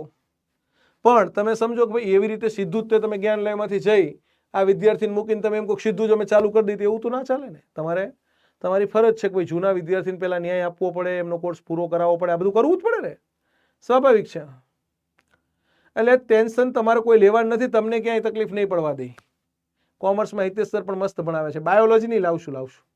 હા, પણ અમારે કેવું છે કે ભાઈ સમય મળે એ પ્રમાણે લાવીએ ને, જેમ જેમ સમય મળે ને એમ નવું લાવતા જશું, જેટલું થાય એટલું લાવતા જશું. અને આપણને કેવું હોય કે ભાઈ આપણે ભણતા હોય એટલે આપણને એમ હોય કે આ એક જ સાહેબ છે, પણ એવું હોતું ક્યાંય નથી, બરાબર. ક્યાંય એવું એક સાહેબ ઉપર અટકતું નથી. કન્ટેન્ટ તમારે જોવાનું છે, સારું આપણને કન્ટેન્ટ આપે છે, સારું ભણાવે છે, એ બહુ અગત્યનું છે. સરસ. ચલો, હા, કોઈ વિષયમાં કોઈ જગ્યાએ નહીં મજા આવે ને તો હું કરાવી દઈશ, ટેન્શન ના લેશો. ભણવા ઉપર ધ્યાન આપો. એટલે ઘણાને કેવું છે કે એમને એવું થઈ ગયું કે ભાઈ અમને જ્ઞાન લાવે પ્લેટફોર્મ આપ્યું, જ્ઞાન લાવે મોટા કર્યા, અમે અહીંયા બધા મિત્રોને ભણાવવા દીધા, હવે એમ કે ભાઈ અમે અમારું પોતાનું ખોલી નાખવું. તો મેં તો શુભેચ્છા આપી કે તમે ખોલો ને ત્યારે હું તમારા ઓપનિંગમાં આવીશ. પણ આપણે એવી કન્ડિશન હોય છે કે 6 મહિના તમે ના ભણાવી શકો. જ્ઞાન લાઈવના પ્લેટફોર્મ ઉપરથી તમે ઉપયોગ કરીને મોટા થયા, તમે ભણાવીને ફેમસ થયા અને તમે જ્ઞાન લાઈવની સામે જ ક્લાસ શરૂ કરો તો અમે 6 મહિના સુધી અમને ના કરવા દઈએ, એવી આપણી કન્ડિશન હોય. એ જ્યારે અહીં જોડાય ને ત્યારે ભાઈ તમે જ્ઞાન લાઈવના પ્લેટફોર્મ પરથી ભણાયા પછી પોતાના ક્લાસ કરવા હોય 6 મહિના પછી કરી શકો, 6 મહિના સુધી ના કરી શકો, બરાબર. અને ત્યાં સુધી તમે તમારો કોર્સ પૂરો કરાવી દો, છોકરાઓને ભણાવો, કોઈને આપણે ના પાડતા જ નથી ભણાવવાની ક્યારેય. પણ પછી એમને એવું થાય કે ના અમે તો અમારો કોર્સ, અમારી એપ્લિકેશન કરીને અમે નવા ક્લાસ કરીને અમે જ કમાઈ લઈ, તો એવું તો કેવું છે કે અમે શુભેચ્છા આપી છે કે ભાઈ 6 મહિના પછી તમે તમારે જે કરવું એ કરો, પણ 6 મહિના સુધી તો કોઈને અમે એલો નથી કરતા, બરાબર. કારણ કે સંસ્થા સાથે તમે આ રીતે દગો કરી દો, પછી સંસ્થાને મૂકીને વયા જાઓ, છોકરાને મૂકીને વયા જાઓ, તો એવું તો ના જ ચાલે ને. તમારે વિદ્યાર્થીઓનું હિત જોવાનું હોય, સંસ્થાનું હિત જોવાનું હોય, પોતાનું વ્યક્તિગત હિત ના જોવાનું હોય. તમે વ્યક્તિગત હિત જોવો તો પછી નબળું પડે ને. તમે તમારું વિદ્યાર્થીનું પૂરું કરીને જાઓ, વેલ એન્ડ ગુડ, તમને કોણ ના પાડે છે? કોઈ ના જ નથી પાડતી. આપણે તમે આવો ભણાવી દો, સરસ મજાનું ભણાવીને તમે તમારા પોતાના ક્લાસ ખોલો, હું શુભેચ્છા આપું છું, ઓપનિંગમાં આવીશ, જાઓ સરસ મજાના ખોલો ક્લાસ, બરાબર. હું તમને તમારા ઓપનિંગમાં આવીશ ને તમે લાખો કરોડો કમાવું, મને કંઈ વાંધો નથી, પણ વિદ્યાર્થીનું બગાડીને તો તમે કરશો તો એ તમને વિદ્યાર્થીઓની બધું જ મળે. એટલે એ તો વસ્તુ ક્યારેય ચાલશે નહીં, ચલાવશું નહીં. બરાબર ભાઈ, કોઈ સાહેબ ના આવે તો કોઈ સાહેબ ઉપર ક્યાંય જ્ઞાન લાઈવ ચાલવાની નથી. જ્ઞાન લાઈવ છે એ એના કન્ટેન્ટ ઉપર ચાલવાની છે, અને એક શેર ઉપર 1.25 શેર ફેકલ્ટી હોય છે, એટલે શેર ઉપર 1.25 શેર લાવશું. એટલે એ કોઈ ચિંતા તમે ના કરતા કે ભાઈ કોઈના વિના તમારે અટકી પડશે, નહીં તો હું બધું ભણાવું છું, ભણાવી દઈશું, તમને ક્યાંય તકલીફ નહીં પડવા દઈ. ગઈ વખતે જ્યારે આપણું રિઝલ્ટ આવ્યું ને ત્યારે TAT higher secondary, TAT secondary, બરાબર, એ વખતે નવું જ વર્ણનાત્મકનું માળખું આવ્યું હતું. અને આખા ગુજરાતની અંદર કદાચ તમને એવું હોય કે ભાઈ વર્ણનાત્મક ગુજરાતી, એ વખતે ગઈ વખતે ટાટ સેકન્ડરી, હાયર સેકન્ડરીનું ગુજરાતી વર્ણનાત્મક નવું આવેલું. અને આ વર્ણનાત્મક સૌ પહેલા કોણે ભણાયેલું? તમારે વિડીયો જોજો, ડન. તો આખું ગુજરાતી વર્ણનાત્મક. હવે સમજો કોઈ ફેકલ્ટી છે એ આવે અને પછી એનું પોતાનું, મારા જ એક મિત્ર હતા, બરાબર છે, રોહિત ગોસ્વામી, આપણે એમને પ્લેટફોર્મ આપ્યું, મારા મિત્ર છે, અમે બે હેડસ્ટાર્ટ જોડે થયા, અત્યારે તો ક્લાસ 1 થઈ ગયા છે. એમણે ભણાવ્યું, પછી એમને એવું લાગ્યું કે ના મારે તો પોતાનું ખોલવું જોઈએ, એટલે એ આપણે ત્યાં એક બેચ પૂરી કરીને પછી વહી ગયા બીજી એકેડમીમાં, બુકબર્ડમાં વહી ગયા. આપણે મિત્ર છે એટલે પ્લેટફોર્મ આપીએ. એટલે હવે આપણે આ નિયમો કેમ લાવવા પડ્યા કે ફેકલ્ટી તમને અધ વચ્ચે છોડીને વયા જાય, બરાબર. હવે ફેકલ્ટીને ઝાઝા પૈસા મળે કે એને કોઈ ઓફર મળે એટલે એ અધ વચ્ચે છોડીને વયા જાય, કે એને ઓફર મળી ઝાઝા પૈસાની, ફેકલ્ટી અધ વચ્ચે છોડીને વયા ગયા. હવે વયા જાય એટલે તો સમજો કે આપણને ભણાવતા નથી આવડતું એવું તો છે નહીં. પછી ટાટ સેકન્ડરી વખતે એમને ભણાવ્યું, હાયર સેકન્ડરી વખતે આખું જ વર્ણનાત્મક ભણાવ્યું. સાહેબ ગુજરાતનું બેસ્ટ રિઝલ્ટ આપ્યું, બરાબર. 10 દિવસમાં ભણાવવાનું હતું, 15 દિવસમાં ભણાવવાનું હતું, સાહેબ એટલું જોરદાર ભણાવ્યું કે દરેક વિદ્યાર્થી જાતે નિબંધ લખતો થઈ ગયો પોતાની રીતે, બરાબર, સ્વૈચ્છિક પોતાના રીતે, પોતાના વિચારોથી, કે એવું નહીં કે ગોખીન. એટલે ફેકલ્ટીઓને કેવું હોય, ઘણીવાર ફેકલ્ટી મિત્રોને એવું થતું હોય છે કે ભાઈ અમે ભણાવીએ તો જ ચાલે, નહીતર ના ચાલે. તો કોઈ ફેકલ્ટી મિત્ર ઉપર ચાલતું નથી ભાઈ.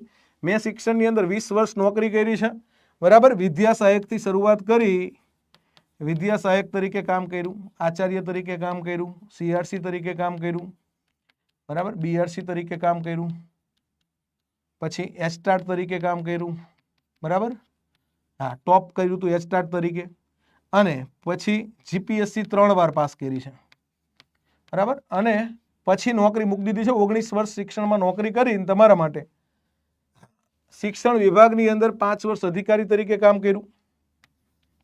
એટલે શિક્ષણને હું જેટલું નજીકથી જોયું છે ને એમાં મેં હાયર એજ્યુકેશનમાં કામ કર્યું, COSમાં કર્યું, તમારી ભરતી કરે નિયામક શાળાઓની કચેરી, તો COSમાં કામ કર્યું, બરાબર, 2019 થી 2022 સુધી. પછી કમિશનર હાયર એજ્યુકેશનમાં કર્યું, પ્રાઇમરીમાં કામ કર્યું. એટલે પ્રાઇમરીમાં, માધ્યમિકમાં, ઉચ્ચ શિક્ષણમાં બધી જ સંસ્થાઓની અંદર વ્યક્તિગત રીતે કામ કર્યું છે. એમ નામ નથી ભણાવતો, બધી જગ્યાએ કામ કરીને આ સંસ્થાની અંદર કામ કરું છું હવે. એટલે કોઈ એવી જગ્યા નથી કે ભાઈ કોઈ જગ્યાએ કામ નથી કર્યું.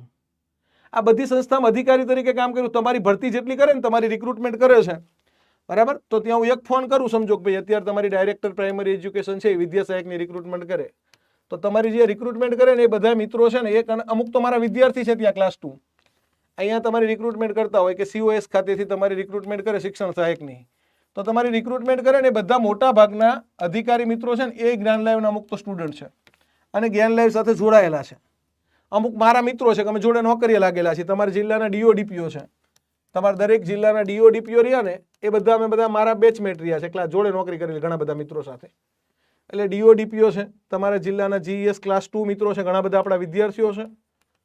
પછી તમે પ્રાથમિકમાં નોકરીએ લાગો ને તો AEI છે, હમણાં AEI ની ભરતી થઈ, તો AEI જેટલા પણ બન્યા કે TPO છે અત્યારે તમારા તાલુકા પ્રાઇમરી એજ્યુકેશન ઓફિસર, એ બધા જ્ઞાન લાઈવના સ્ટુડન્ટ છે અત્યારે ગુજરાતની અંદર મોર ધેન 50%. એટલે આ બધા એને ભણાયા છે. શિક્ષક, તમારે શિક્ષક બનવાનું, તમારી ઉપરની જે કેડર રહી ને આ એ બધી જ્ઞાન લાઈવમાંથી ભણીને આવી છે. એટલે તમને ક્યાંય તકલીફ નહીં પડવા દે એટલો વિશ્વાસ રાખજો. હા, તમને ક્યાંય તકલીફ નહીં પડવા દે. પણ હાલ કેવું છે કે ભાઈ કોઈ તમને સીધા જેમ છોડીને વયા જાય એક ભેગા અને એમ કે હવે અમે નહીં આવીએ, તો હું એવું કહું છું કે ભાઈ તમારે તમતાર ના હો તો કાંઈ નહીં, પણ વિદ્યાર્થીઓનું પૂરું કરાવીને જાઓ. અમે કોઈને ના પાડતા નથી, સમજો કે આપણે તો હંમેશા વિદ્યાર્થીની પ્રાયોરિટી આપી છે કે તમે વિદ્યાર્થીનું પૂરું કરાવીને જાઓ, તમારે જ્યાં જવું હોય અમે કોઈ ના પાડતા નથી. હા, એટલે હવે તમે ભણવામાં ફોકસ કરજો. અમે તમને ક્યાંય, અમે કોઈ ફેકલ્ટીને ક્યારેય ના પાડી જ નથી, પણ ફેકલ્ટીની જેવી ઈચ્છા હોય કે ભાઈ અમારે પોતાના ક્લાસ કરવા છે અને હું અલગથી કરી, તો એમને આપણે શુભેચ્છા આપી છે. એવું કોઈ નાય નથી પાડી કે ના કરશો, બરાબર છે.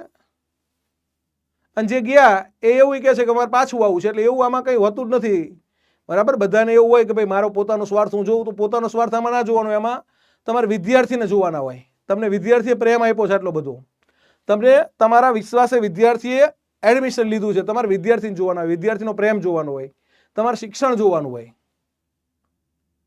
હા, એટલે તમે, અને હું શિક્ષણ જ જોવાનું, એટલે તમારે એ કોઈ ચિંતા નથી કરવાની. શિક્ષણના હિતમાં જ આપણે કામ કરવાનું છે. હા, એટલે ગયા એને પાછું આવવું છે ને, આવશે, પાછા આવશે, તમે શું કામ ચિંતા કરો છો?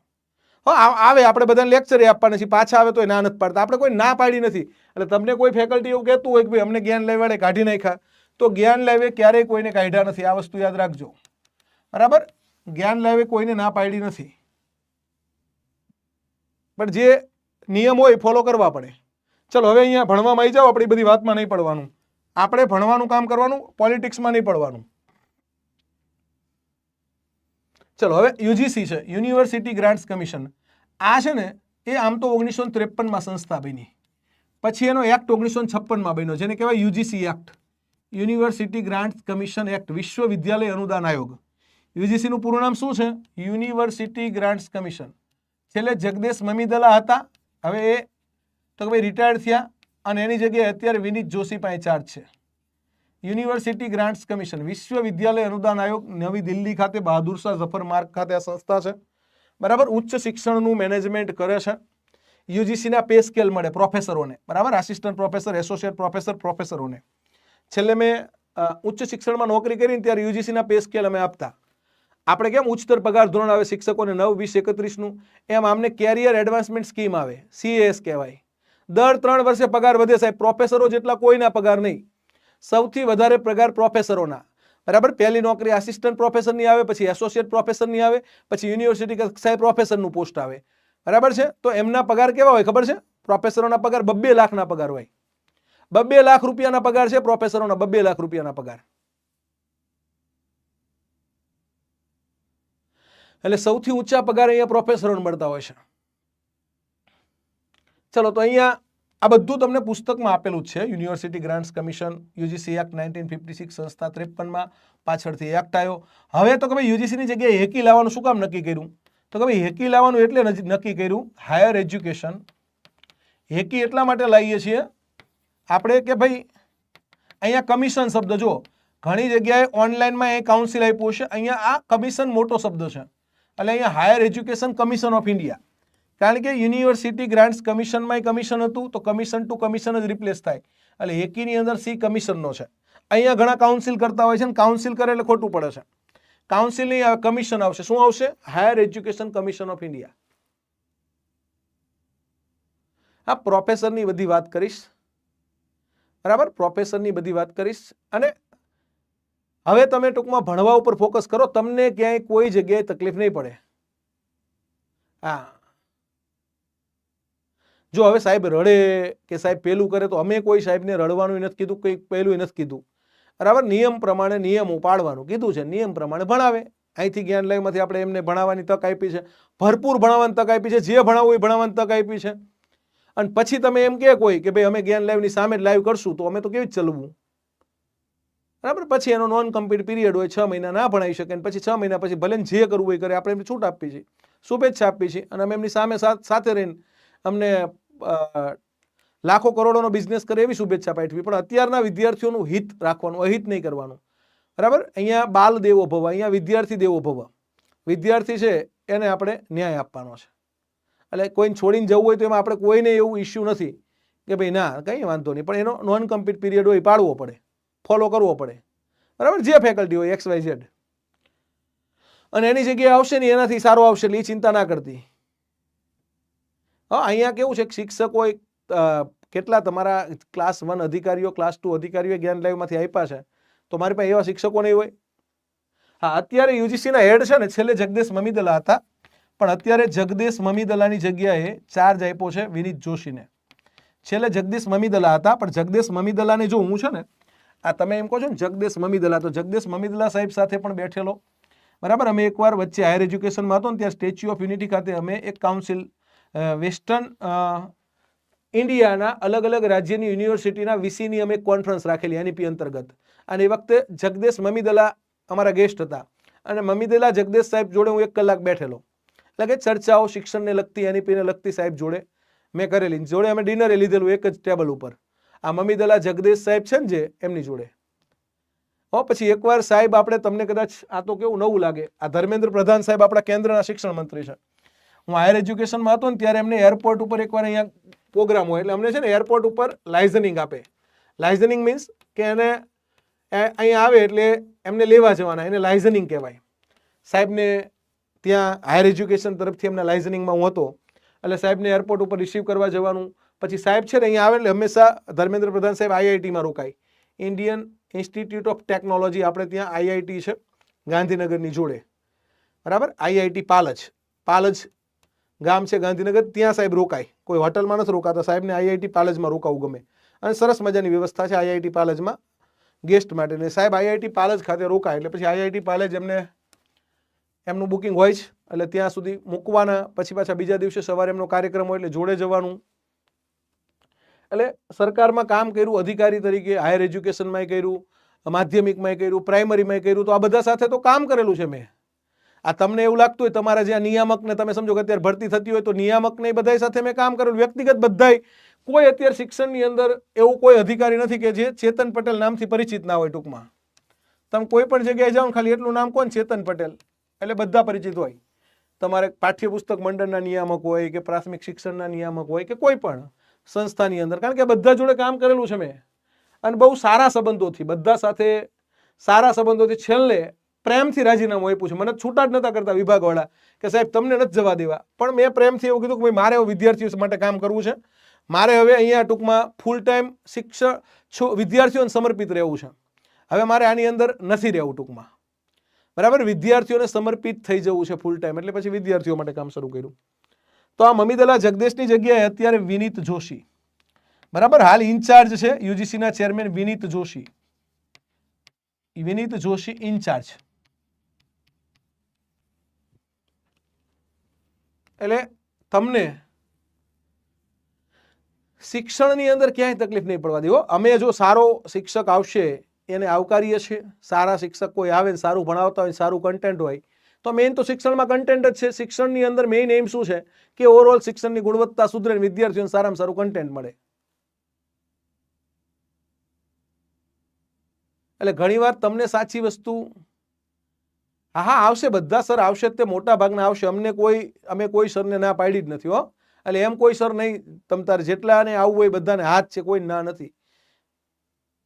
હા, બધાને એવું તો કીધું જ છે, બધા અભ્યાસક્રમ તો પૂરો કરાવવો જ પડે, એટલે બધા આઈને પૂરો કરાવશે જ. કદાચ એ નહીં આવે તેની જગ્યાએ બીજો લાવશું, પણ બધા પોતપોતાની બેચમાં અભ્યાસક્રમ તો પૂરો કરાવીને જ જશે. એટલે કોઈ સર એવું નહીં કરે કે તમારો અભ્યાસક્રમ પૂરો નહીં કરાવે, કરાવશે બધા.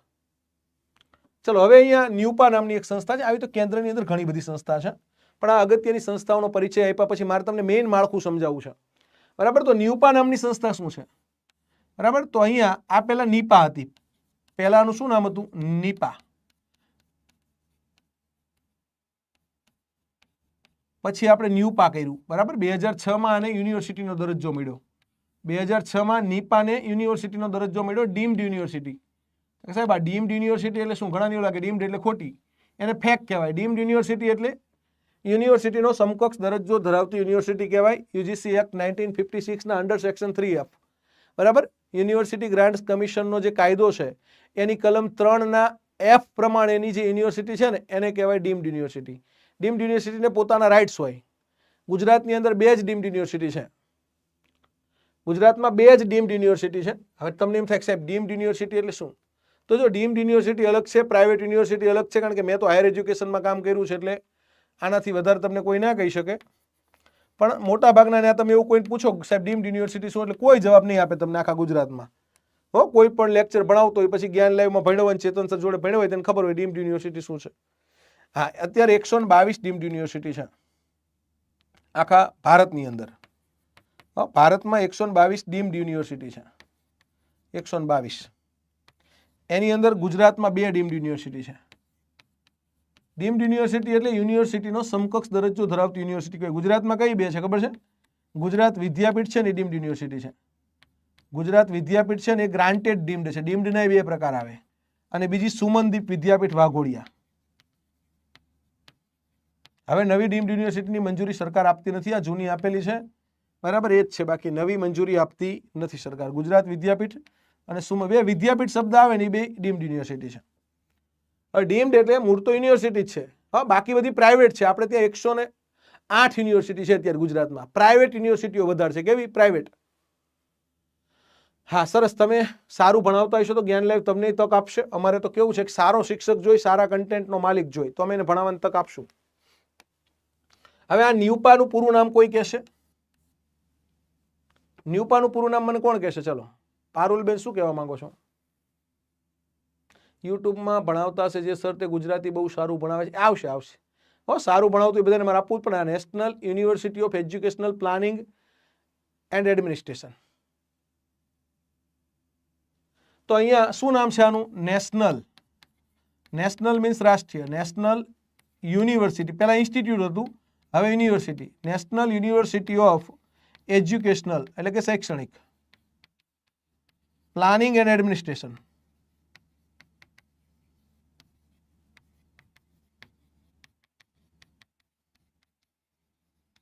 આ ન્યૂપા, એ પણ ન્યૂ દિલ્હી છે. બરાબર. NIOS છે 1989 થી શરૂ થયેલી સંસ્થા છે. શાળા તમારે આંગણે. બરાબર. એ પણ ડાયરેક્ટ MOU ના અંડરમાં national institute of open schooling.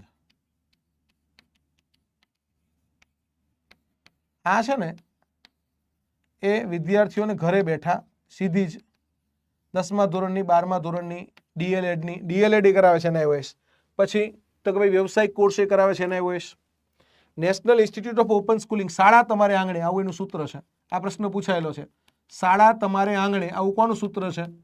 તો NIOS નું સૂત્ર છે. શાળા તમારે આંગણે. એનું રિજનલ કાઉન્સિલ પણ ગુજરાતમાં છે, ગાંધીનગરમાં. NIOS નું રિજનલ સેન્ટર. NIOS નું ગાંધીનગર ગુજરાતમાં રિજનલ સેન્ટર એ છે. આ NIOS ન્યૂ દિલ્હીમાં છે. એનું રિજનલ સેન્ટર ગાંધીનગર પથિકાશ્રમ પાસે MS બિલ્ડિંગમાં છે. શાળા તમારે આંગણે. બરાબર. હા, એ ઓન ડિમાન્ડ એક્ઝામ લે છે. આપણે કેમ NEP 2020 કીધું ઓન ડિમાન્ડ એક્ઝામ, તો ઓન ડિમાન્ડ એક્ઝામ છે એ પણ લે છે.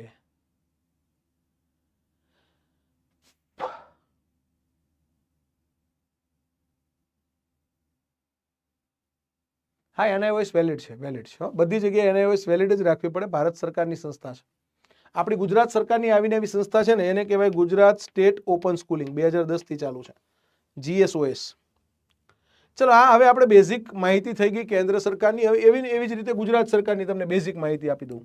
તો ગુજરાત સરકારનું શિક્ષણ મંત્રાલય, આપણે તો ગુજરાત સરકારમાં નોકરી કરવાની છે, તો ગુજરાત સરકારનું શિક્ષણ મંત્રાલય તમે પરિચિત છો. કોણ છે શિક્ષણ મંત્રી? જો આમાં આપણને બેઝિક વસ્તુ નથી ખબર હોતી, ઘણીવાર આપણે કેવું છે ઊંધું મારતા, ઘણાને તો એ નહીં ખબર હોતી ટેટની પરીક્ષા કોણ લે. બરાબર. એ માધ્યમિક શિક્ષણ બોર્ડ કહેતા હોય. એટલે ટેટની પરીક્ષા માધ્યમિક શિક્ષણ બોર્ડ ના લે, રાજ્ય પરીક્ષા બોર્ડ લે. હા, ઘણા બધા સમાચાર વાળાને ખબર ના હોય, મીડિયા વાળાને ખબર ના હોય, દે ધનાધન દે રાખે. હો, કઈ રીતે મેરિટ બને, કોણ પરીક્ષા લે, કઈ માહિતી હોય નહીં. બાકી જીકે રાખે આડું અવડું, એમ ના ચાલે.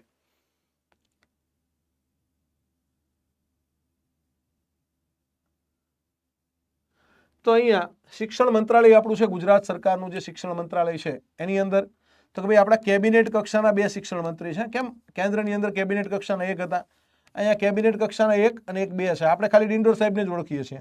અને રાજ્ય કક્ષાના 1 છે. રાજ્ય કક્ષા એટલે મિનિસ્ટર ઓફ સ્ટેટ. બરાબર. રાજ્ય કક્ષાના 1 છે. તો અહીંયા કેબિનેટ કક્ષાના 2 છે. એમાં પહેલા જે છે ને એમનું નામ છે ઋષિકેશભાઈ પટેલ. ઋષિકેશભાઈ પટેલ છે ને એ ઉચ્ચ શિક્ષણના મંત્રી છે. ઉચ્ચ અને ટેકનિકલ શિક્ષણ, આ સિવાય આરોગ્ય, બંને છે એમની પાસે. બીજા છે ડોક્ટર કુબેરભાઈ ડિંડોર. કુબેરભાઈ ડિંડોર સાહેબ છે એ શું છે તો કે ભાઈ એ આપણા પ્રાથમિક અને માધ્યમિક શિક્ષણના મંત્રી છે. ડન. તો અહીંયા આમને અલગ અલગ હવાલો આપેલો હોય, 2 કેબિનેટ કક્ષાના. આમની પાસે શું છે તો ભાઈ ઉચ્ચ શિક્ષણ અને ટેકનિકલ શિક્ષણ, તાંત્રિક શિક્ષણ. તાંત્રિક એટલે ટેકનિકલ. આમની પાસે શું છે તો ભાઈ પ્રાથમિક શિક્ષણ અને માધ્યમિક, ઉચ્ચતર માધ્યમિક. ડન. ક્લિયર? આ DO-DPOમાં ઉંમર મર્યાદા, સરકારી શિક્ષક તમે હોય ને તો કોઈ ઉંમર મર્યાદા ના હોય. કોઈ પણ ઉંમરે તમે DO-DPOની પરીક્ષા આપી શકો. હા, સરકારી શિક્ષક હોય તો. અને ગ્રાન્ટેડમાં હોય તો તમે 45 વર્ષ સુધી આપી શકો.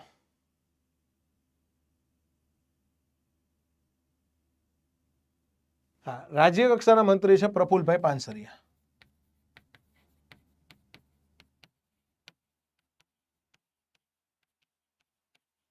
બરાબર. આને મિનિસ્ટર ઓફ સ્ટેટ કહેવાય, રાજ્ય કક્ષાના મંત્રી કહેવાય. એટલે થોડા તો કે ભાઈ નાના મંત્રી ગણાય ઓલામના કરતા. કેબિનેટની કક્ષામાં નાના ગણાય. બરાબર. આમને મદદરૂપ થવા માટે, કેબિનેટ કક્ષાને મદદરૂપ થવા માટે રાજ્ય કક્ષાના મંત્રી હોય. એ આમને મદદરૂપ થયા બંને મિત્રોને. હા, આવે છે મેસેજ. સ્નેહા બેટા આવે છે.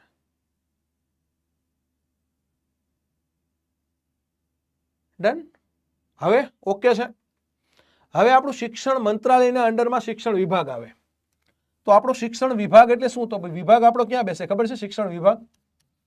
શિક્ષણ વિભાગ છે ને એ આપણો ત્યાં વિભાગ બધા સચિવાલયમાં બેસે. જો સચિવાલયમાં કંઈક આવું બિલ્ડિંગ હોય છે, તમે કદાચ જોયું હોય તો. અહીંયા વિધાનસભા છે આપણી, વિઠ્ઠલભાઈ પટેલ. ગુજરાત વિધાનસભાનું નામ શું છે? તો વિધાનસભા એટલે વિઠ્ઠલભાઈ પટેલ. વિઠ્ઠલભાઈ પટેલ ગુજરાત વિધાનસભા. હવે વિધાનસભામાં કોણ હોય? તો અહીંયા બધા એમએલએ બેસે. બરાબર. અહીંથી કાયદા ઘડે. વિધાનસભાનું કામ શું છે? કાયદા ઘડવાનું. હવે અમલીકરણ કોણ કરાવે? શિક્ષણને લગતા કાયદા ઘડી નાખ્યા. બરાબર. આપણે કાયદો ઘડ્યો, ફરજિયાત ગુજરાતી ભાષા.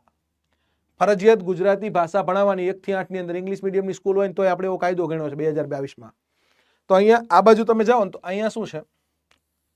અહીંયા આપણી પાસે એક સ્વર્ણિમ સંકુલ 1 છે. આને કહેવાય SS1. શું કહેવાય? અહીંયા આપણા કેબિનેટ કક્ષાના મંત્રી અને મુખ્યમંત્રી બેસે. આપણા મુખ્યમંત્રી ભૂપેન્દ્રભાઈ પટેલ 4થા માળે, અને આપણા કેબિનેટ કક્ષાના મંત્રી જેટલા પણ મોટા મંત્રી છે, કેબિનેટ મંત્રી, એ બધા અહીંયા બેસે સ્વર્ણિમ સંકુલ 1માં. SS1 કહેવાય. અહીંયા SS2 છે. આને કહેવાય સ્વર્ણિમ સંકુલ 2. તમે સચિવાલયમાં જાઓ તો SS2. અહીંયા કોણ બેસે? તો અહીંયા રાજ્ય કક્ષાના મંત્રી બેસે. રાજ્ય કક્ષાના મંત્રી અહીંયા બેસે.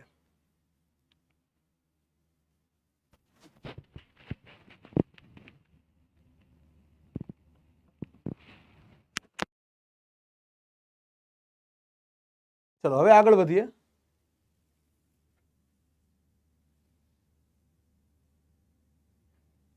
ચલો ભાઈ, મોનાબેન શું કહો છો બેટા? હવે અહીંયા ફોકસ કરો. પહેલા ભણી લો, પછી તમારી જે કંઈ કોમેન્ટ છે ને હું વાંચીશ.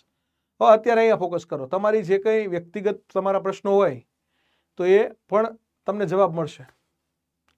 એઆઈ પણ તમે શિક્ષક બનો એટલે આપી શકશો. ખાનગી શિક્ષકને 5 વર્ષનો અનુભવ હોય તો એઆઈ આપી શકાય.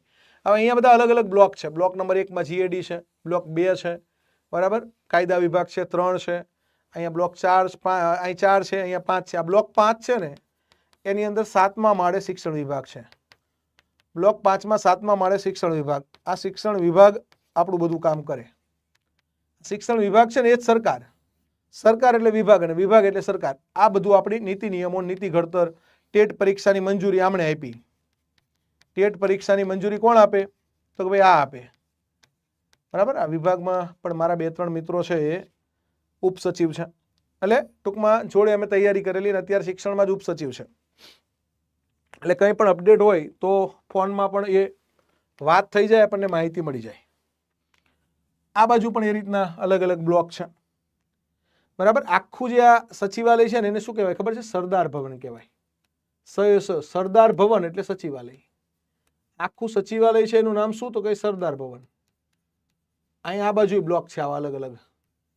બરાબર. આ બધા બ્લોક છે. આ રીતનું સચિવાલય છે. હવે આપણો વિભાગ શું કરે છે? શિક્ષણ વિભાગ શું કામ કરે એ સમજાવી દઉં. ચલો પહેલા થોડુંક સમજી લો. તમારા પ્રશ્ન હશે હું બધા જોઈ લઈશ, ચિંતા ના કરશો. હા, કોમેન્ટ બધાની આવે નીલમબેન, પણ અત્યારે તમે ફોકસ ભણવા ઉપર કરો. તમારે જોબ મૂકવી હોય તો મૂકી દેવાય, પ્રાઇવેટ કંઈ વાંધો નહીં. પરીક્ષા 100% આવવાની છે. હા, ધીમે એટલે કેવું છે કે ભાઈ જો હું તમને એકવાર તમે રિવિઝન કરજો. આ થોડું તમને કેવું લાગશે કે આવું કદાચ કોઈએ નહીં ભણાવ્યું હોય એટલે થોડું એવું લાગશે કે નવું છે. હવે શિક્ષણ વિભાગ છે એની અંદર અલગ અલગ બ્રાન્ચ આવે. આપણું પ્રાથમિક શિક્ષણ છે ને ક બ્રાન્ચ સંભાળે.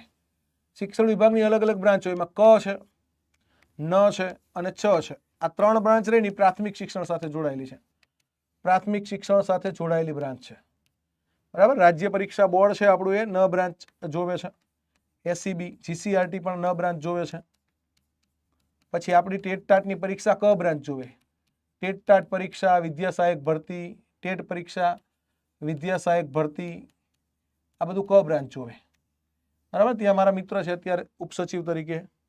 પછી ચ બ્રાન્ચ છે. બરાબર. આ ક, ચ, ન આ 3 પ્રાથમિક શિક્ષણ સાથે જોડાયેલી છે. હા, આને પણ રાજ્ય પરીક્ષા બોર્ડની અમે કામગીરી આપેલી છે. અમુક કામગીરી છે એ જોવે છે.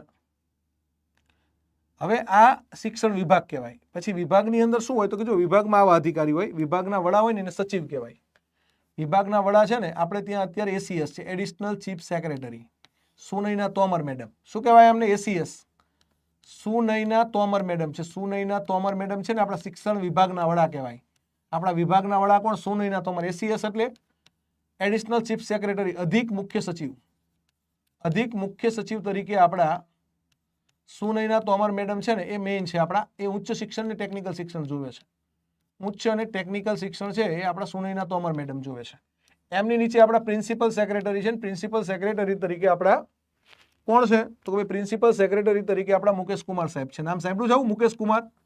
હમણાં મુકેશ કુમાર સાહેબને મળવા ગયા હતા એટલે એમણે એવું કીધું કે ભાઈ ટેટ ટાટની મેં મંજૂરી આપી દીધી છે, તમારી નવી ટેટ ટાટ પરીક્ષા આવશે અને બીજી બધી ભરતી ટેટ ટાટ પર થશે. હવે હું કોઈ જગ્યા વધારવાનો નથી કે હવે હું કોઈ 120 કટ ઓફ ડાઉન લઈ જવાનું નથી. આવું મને સાહેબે મહિના પહેલા કહી દીધું હતું, મુકેશ કુમાર સાહેબે. પ્રિન્સિપલ સેક્રેટરી એટલે શું થાય? બરાબર, તો અગ્ર સચિવ કહેવાય. શું કહેવાય અમને? અગ્ર સચિવ કહેવાય. આપણા અગ્ર સચિવ છે મુકેશ કુમાર સાહેબ. હવે મુકેશ કુમાર સાહેબ છે ને એ આપણા વિભાગની જગ્યાએ સુનયના તોમર મેડમ વિભાગમાં બેસે છે. મુકેશ કુમાર સાહેબ વિદ્યા સમીક્ષા કેન્દ્રમાં બેસે છે. સુનયના તોમર મેડમ બ્લોક 5માં 8મા માળે બેસે છે. બ્લોક નંબર 5 આપણા વિભાગમાં 8મા માળે. હા, આપણા વિદ્યા સમીક્ષા કેન્દ્ર પાસે મુકેશ કુમાર સાહેબ બેસે છે. બરાબર. હાલ આપણી પરીક્ષાની મંજૂરી આમને આપવાની હતી, ટેટ ટાટની પરીક્ષા, એટલે સાહેબે મંજૂરી આપી દીધી છે. ટેટ ટાટ પરીક્ષા માટે સાહેબે ગ્રીન સિગ્નલ આપી દીધી એટલે આપણી પરીક્ષા હવે આવી જવાની છે. બરાબર, પ્રોસેસ શરૂ થઈ ગઈ છે. હવે રાજ્ય પરીક્ષા બોર્ડની કારોબારી સમિતિ છે એની તારીખ નક્કી કરે એટલે જાહેરાત આવી જશે. 120 નીચે નહીં લઈ જાય એવું ચોખ્ખું કહી દીધું છે. બરાબર, એટલે હવે 120 નીચેની રાહ નહીં જોવાની, આપણે નવી પરીક્ષાની તૈયારી કરવાની. નવી પરીક્ષા લેશે.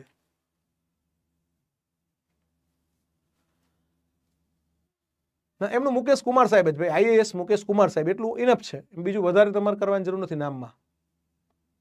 ટેટ 1 મોડામાં મોડી, બરાબર, ટેટ 1 કદાચ સપ્ટેમ્બરમાં જ આવી જશે જાહેરાત, મોડામાં મોડી ઓક્ટોબર. સપ્ટેમ્બરમાં જ જાહેરાત આવી જશે, મોડામાં મોડી, લેટમાં લેટ ઓક્ટોબર. એનાથી લેટ નહીં જાય, ઓક્ટોબર શરૂઆત, સપ્ટેમ્બર એન્ડ અથવા ઓક્ટોબર શરૂઆત. અને એની એક્ઝામ આવશે ટેટ 1ની નવેમ્બર એન્ડમાં. યાદ રાખજો, નવેમ્બર એન્ડમાં તમારી પરીક્ષા આવી જવાની છે. એટલે ટેટ 1 વાળા તો બાકા ઝીકી શરૂ જ કરી દેજો.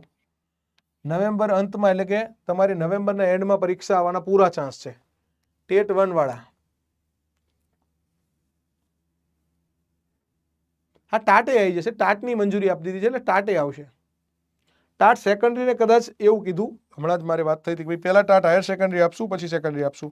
અમારે હાયર સેકન્ડરીની ભરતી કરવી છે તરત ને તરત જ પરીક્ષા પછી, એટલે પહેલાં ટાટ હાયર સેકન્ડરી આપશું પછી સેકન્ડરી આપશું. ગઈ વખતે સેકન્ડરી પહેલાં આવી હતી, અહીંયા આ વખતે ટાટ હાયર સેકન્ડરી પ્રથમ આવશે. અને આના ઉપર એમને ભરતી કરવાની ઉતાવળ છે, કારણ કે આના ઉપર ભરતી કરી દે પછી સેકન્ડરીની કરવાની રહે. એટલે અહીંયા કેવું થાય, ટાટ હાયર સેકન્ડરી પહેલા લે પ્રથમ, એના ઉપર ભરતી કરે એટલે ક્રમિક ભરતી થાય કે ભાઈ આમાં લાગ્યો છે સેકન્ડરીમાં ના આવે, સેકન્ડરીમાં લાગ્યો છે પ્રાઇમરીમાં ના આવે, તો ક્રમિક ભરતી થાય ને એટલે પ્રથમ પ્રાયોરિટી ટાટ હાયર સેકન્ડરીને આપશે. ચલો, હા, એટલે કોર્સની ચિંતા ના કરશો, પૂરો થઈ જશે. હા, હવે તો ભાઈ વિભાગની નીચે એચઓડી આવે. વિભાગની નીચે શું આવે? એચઓડી. એચઓડી એટલે ખાતાના વડા. એટલે કે અહીંયા રાજ્યની અંદર ગાંધીનગર ખાતે અમુક એચઓડી છે, ગાંધીનગર ખાતે અમુક એચઓડી કહેવાય, હેડ ઓફ ધ ડિપાર્ટમેન્ટ કહેવાય. શું કહેવાય? Head of the department. મેં આમાં નોકરી કરી એચઓડીમાં. આને ખાતાના વડા કહેવાય. શું કહેવાય?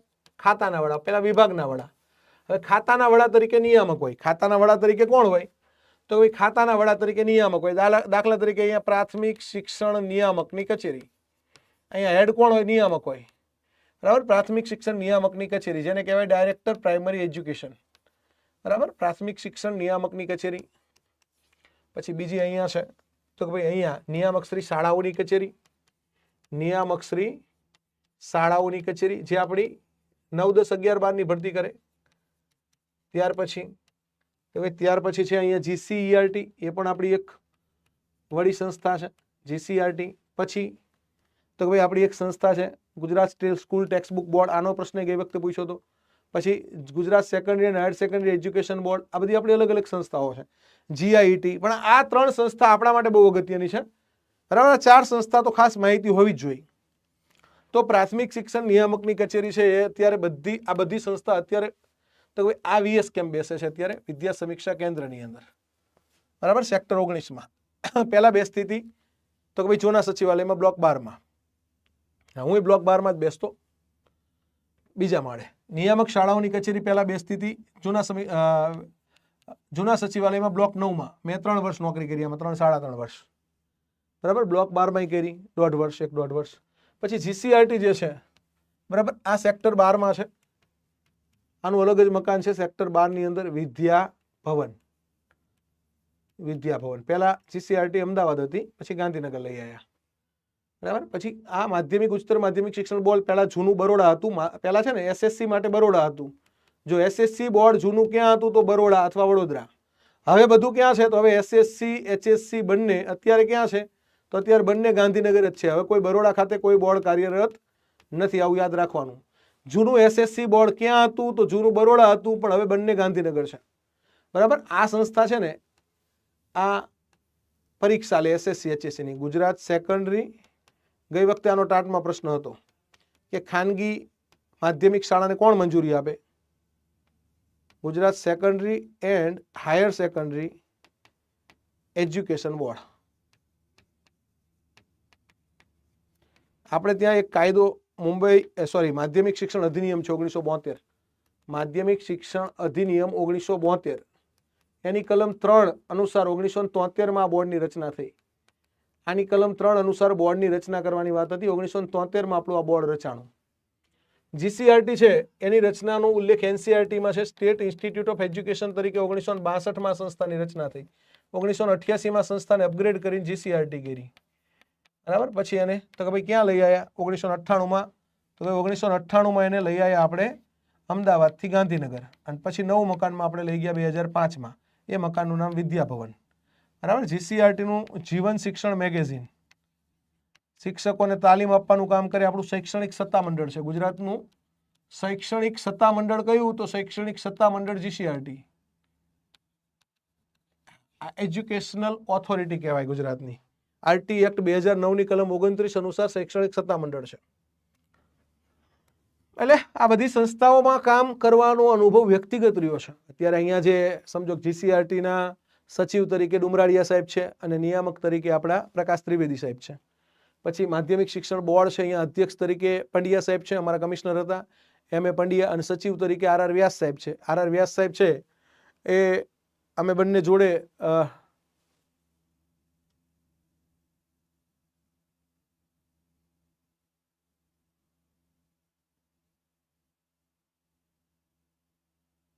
પહેલા બરોડા હતું એસએસસી બોર્ડ. પછી ક્યાં આવ્યું તો પહેલા બરોડા હતું, પછી ગાંધીનગર આવી ગયું. એસએસસી ને એચએસસી બંને અત્યારે ગાંધીનગર છે. હા, જીસીઆરટી 1988માં આને છે ને એસસીઆરટી નામ કર્યું. એસસીઆરટી હવે આપણે ત્યાં તો કે ભાઈ એસસીઆરટી ને જીસીઆરટી કહેવું પડે ગુજરાતમાં. એટલે આ એસઆઈમાંથી શું બની એસસીઆરટી, ને એસસીઆરટીમાંથી શું બની તો 1997-98માં ગાંધીનગર આવી.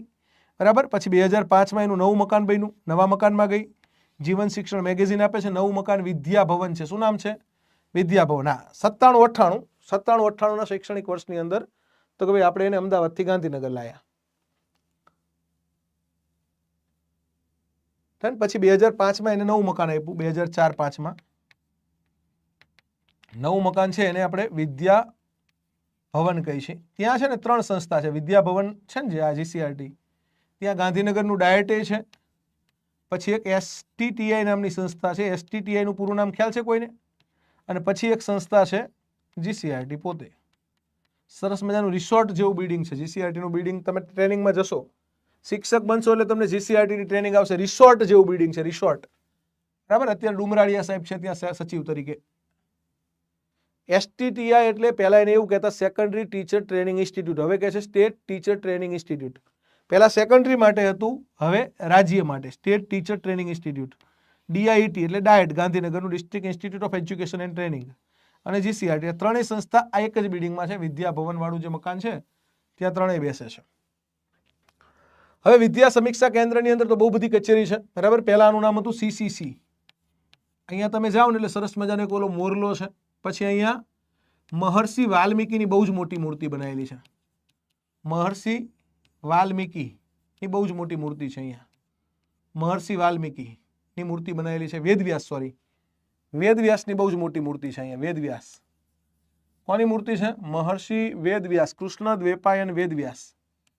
વેદ વ્યાસની બહુ જ મોટી મૂર્તિ અહીંયા વિદ્યા સમીક્ષા કેન્દ્રની અંદર તમને જોવા મળે. જાઓ એટલે બહુ સરસ મજાનું આખું કોર્પોરેટ બિલ્ડિંગ. પહેલા એનું નામ હતું command and control centre. Modi સાહેબ એને નામ આપ્યું વિદ્યા સમીક્ષા કેન્દ્ર 2022માં. ડન. હવે આ વિદ્યા સમીક્ષા કેન્દ્રની અંદર અત્યારે આપણી તો એ પ્રાથમિક નિયામક કચેરી પણ ત્યાં, SSA પણ ત્યાં, બરાબર, સમગ્ર શિક્ષા પણ ત્યાં, પછી તો કે ભાઈ નિયામક શાળાઓની કચેરી પણ ત્યાં. આ બધી કચેરી અત્યારે ત્યાં બેસે. એટલે પ્રાથમિકની ભરતી, માધ્યમિકની ભરતી, ઉચ્ચતર માધ્યમિકની ભરતી બધું વિદ્યા સમીક્ષા કેન્દ્ર ખાતેથી.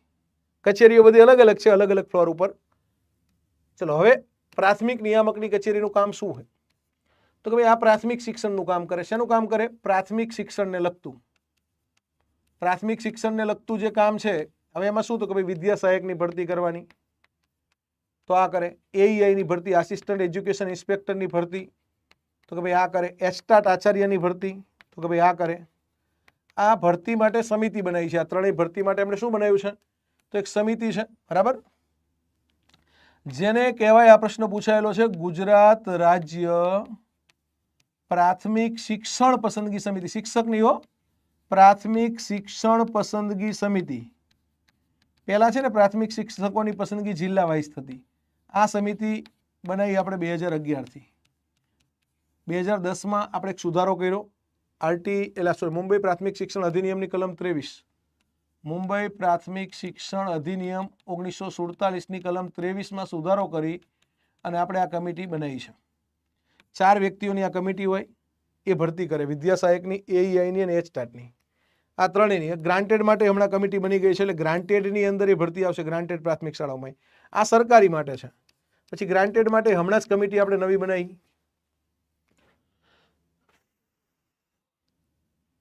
મનોવિજ્ઞાનના આવશે ભાઈ, બધા ક્લાસ મનોવિજ્ઞાનના તમારા આવશે, બરાબર. એટલે મનોવિજ્ઞાનના ક્લાસની ચિંતા ના કરતા. સર અમે તમારા ભરોસે જ બેચમાં એડમિશન લીધું છે, અમને સફળતા જરૂર મળશે, 100% મળશે. સફળતા માટે આપણે મહેનત કરવી પડશે, બરાબર છે. મહેનત કરશો એટલે 100% સફળતા મળશે. એટલે આપણે કેવું છે, બધાનું સારું ઈચ્છવાનું હંમેશા, અને સારું લોકોનું ઈચ્છશો ને તો કુદરત તમારું સારું જ કરશે. એટલે બહુ ચિંતા કરવાની નહીં.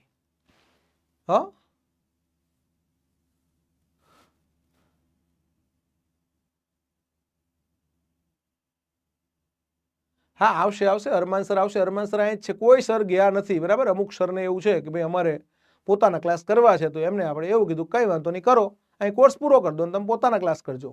એટલે અરમાન સરે અહીં જ છે. બધાય સર આવશે. બધાય સરને આપણે કીધું છે કે ભાઈ કોઈ સરને આપણે જવાનું કીધું જ નથી. એટલે કોઈ સર એવું કંઈ જવાની વાત જ નથી, બરાબર. પણ અમુક કદાચ ગયા હોય તો એ પણ પાછા આવશે, બરાબર. એમને થશે કે ના મારું બેટું ખોટું આપણે પગલું ભર્યું છે, તો પાછા આવશે.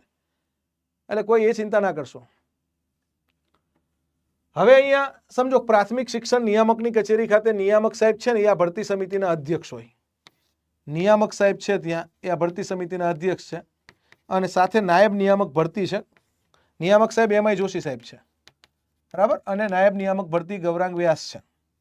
નાયબ નિયામક ભરતી જે છે અત્યારે ગૌરાંગ વ્યાસ સાહેબ છે, બરાબર. ગૌરાંગ સાહેબને બંને અમે મહેસાણા જોડે હતા. એટલે કે એ સાહેબ DPO હતા, હું એ વખતે મહેસાણા શ્રેયાન અધિક્ષક હતો. એટલે અમે જોડે અહીંથી કુડાસરથી જતા ઘણી બધી વાર જોડે ગાડીમાં. ગૌરાંગ વ્યાસ સાહેબ મારા મિત્ર છે, બહુ જ સારા, બરાબર. આ બંને અત્યારે પ્રાથમિકની ભરતી કરે અને બહુ જ નોલેજવાળા પર્સન છે. ગૌરાંગ વ્યાસ સાહેબ છે એ બહુ જ હોશિયાર, ટેકનોલોજીના જાણકાર છે, ટેકનોસેવી પર્સન છે ગૌરાંગ વ્યાસ સાહેબ, બરાબર. અમદાવાદ DPO હતા, એ પહેલા મહેસાણા DPO હતા, પહેલા અમારી ઓફિસમાં જ હતા નિયામક શાળાઓની કચેરીમાં.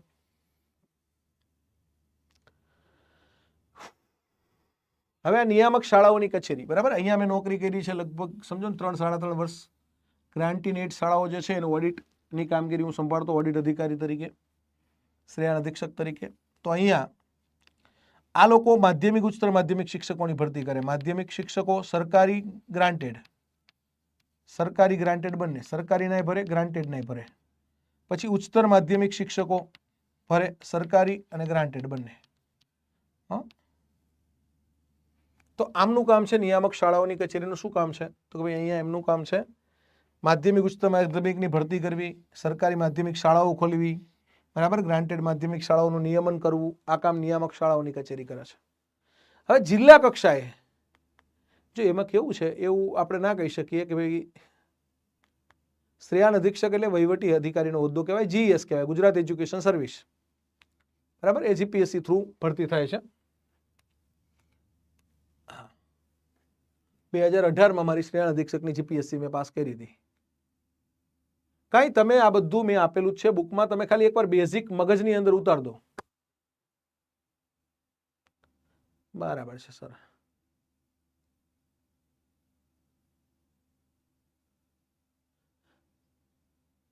કોઈ તમને, જો તમારે બધાએ ભણવા ઉપર ફોકસ કરવાનું, તમારો અભ્યાસક્રમ બધો પૂરો કરાવશે, બરાબર છે. એટલે કોઈ એવી ચિંતા ના કરશો કે ભાઈ અમારા સાહેબ નહીં આવે, કોલા સાહેબ નહીં આવે, બધા સાહેબ આવશે. હા, અને નહીં આવે તેનાથી સારા બીજા બોલાવશું, ભણાવીશું. તમારું ભણવાનું ક્યાંય નહીં બગડે, એટલે એ મગજમાં જ કાઢી નાખો. સાહેબ ઉપર સ્પ્રિંગ ચોંટાડી ના દેશો. કોઈ સાહેબ ઉપર સ્પ્રિંગ નહીં ચોંટાડવાની, જ્ઞાન લાઈવ ઉપર ચોંટાડવાની. જ્ઞાન લાઈવ હર હંમેશા આપની સાથે છે. હા, એટલે તમને ક્યાંય કોઈ તકલીફ નહીં પડવા દઈએ. હવે વાત કરો છું જિલ્લા કક્ષાએ શું હોય. તો જો જિલ્લા કક્ષાએ એક અધિકારી માધ્યમિક, ઉચ્ચતર માધ્યમિક માટે ડીઓ હોય.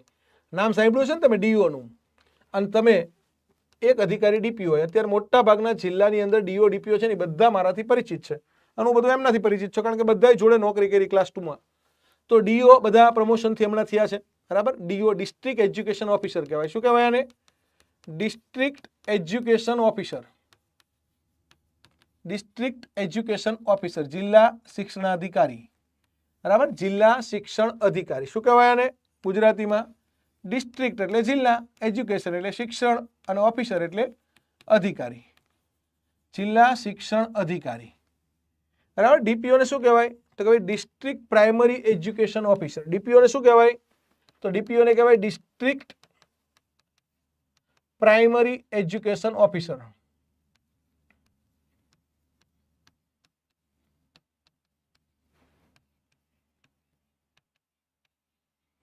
જિલ્લા પ્રાથમિક શિક્ષણાધિકારી, બરાબર. આ જિલ્લા શિક્ષણાધિકારી છે, આ જિલ્લા પ્રાથમિક, પ્રાઇમરી છે અહીંયા. એટલે આ કેવા છે? તો કે ભાઈ જિલ્લા પ્રાઇમરી એટલે પ્રાથમિક, પ્રાથમિક શિક્ષણાધિકારી. શિક્ષણ અધિકારી કો અથવા શિક્ષણાધિકારી કો, બરાબર. સંધિ ભેગી કરો તો શિક્ષણાધિકારી, સંધિ જુદી પાડો તો શિક્ષણ અધિકારી. હવે અહીંયા ડીઓ નું કામ શું હોય? તો કે આમનું કામ છે માધ્યમિક શિક્ષણ અને ઉચ્ચતર માધ્યમિક શિક્ષણ. એટલે શિક્ષણ સહાયક બધા આમના અંડરમાં આવે. ડીઓ છે એની અંદર માધ્યમિક શિક્ષણ અને ઉચ્ચતર માધ્યમિક શિક્ષણ આવે. દરેક જિલ્લામાં ડીઓ ઓફિસ ખાતે ડીઓ બેસે. હવે તમને એવું થાય કે આ બેમાંથી મોટા કયા સાહેબ? ડીઓ મોટા કે ડીપીઓ મોટા? આવું થાય ને. હા, જો હોતા है अच्छे के लिए होता है, बस बी पॉजिटिव, હકારાત્મક વિચારવાનું છે. તમને ક્યાંય કોઈ તકલીફ પડવાની નથી, અમારી જવાબદારી. હા, ગામડામાં પ્રાથમિક શાળાને મંજૂરી ડીપીઓ આપે, તો અહીંયા ડીપીઓ છે એનું શું જોવાનું? તો કે ભાઈ એને પ્રાથમિક શિક્ષણ જોવાનું, 1 થી 8, બરાબર. 1 થી 8 આ સાહેબ પાસે છે. બંને જીએસ ક્લાસ 1 કહેવાય, આમ બંને સરખા કહેવાય, પણ જિલ્લામાં ડીપીઓ કરતા ડીઓ ઊંચા ગણાય, બરાબર. કારણ કે ડીપીઓ કોઈ નિર્ણય લે એની અપીલ ડીઓ સાંભળે. એટલે ડીપીઓ કદાચ કોઈ શિક્ષકને પ્રાથમિકમાં સસ્પેન્ડ કરે તો ડીઓ પાસે જઈને અપીલ કરી શકે કે ભાઈ મને આ સાહેબે ખોટો અન્યાય કર્યો છે. હા, એટલે જિલ્લા કક્ષાએ ડીઓ મોટા કહેવાય. આમ તો બંને સેમ કેડર છે, પણ જિલ્લા કક્ષાએ પોસ્ટિંગમાં ડીઓ મોટા ગણાય. હવે તો કે ભાઈ ડીઓના અંડરમાં કોણ હોય? તો ડીઓના અંડરમાં શિક્ષણ નિરીક્ષક હોય. શિક્ષણ નિરીક્ષક એટલે ઈઆઈ કહેવાય. શિક્ષણ નિરીક્ષકને શું કહેવાય? એજ્યુકેશન ઇન્સ્પેક્ટર કહેવાય. શું કહેવાય? એજ્યુકેશન ઇન્સ્પેક્ટર કહેવાય.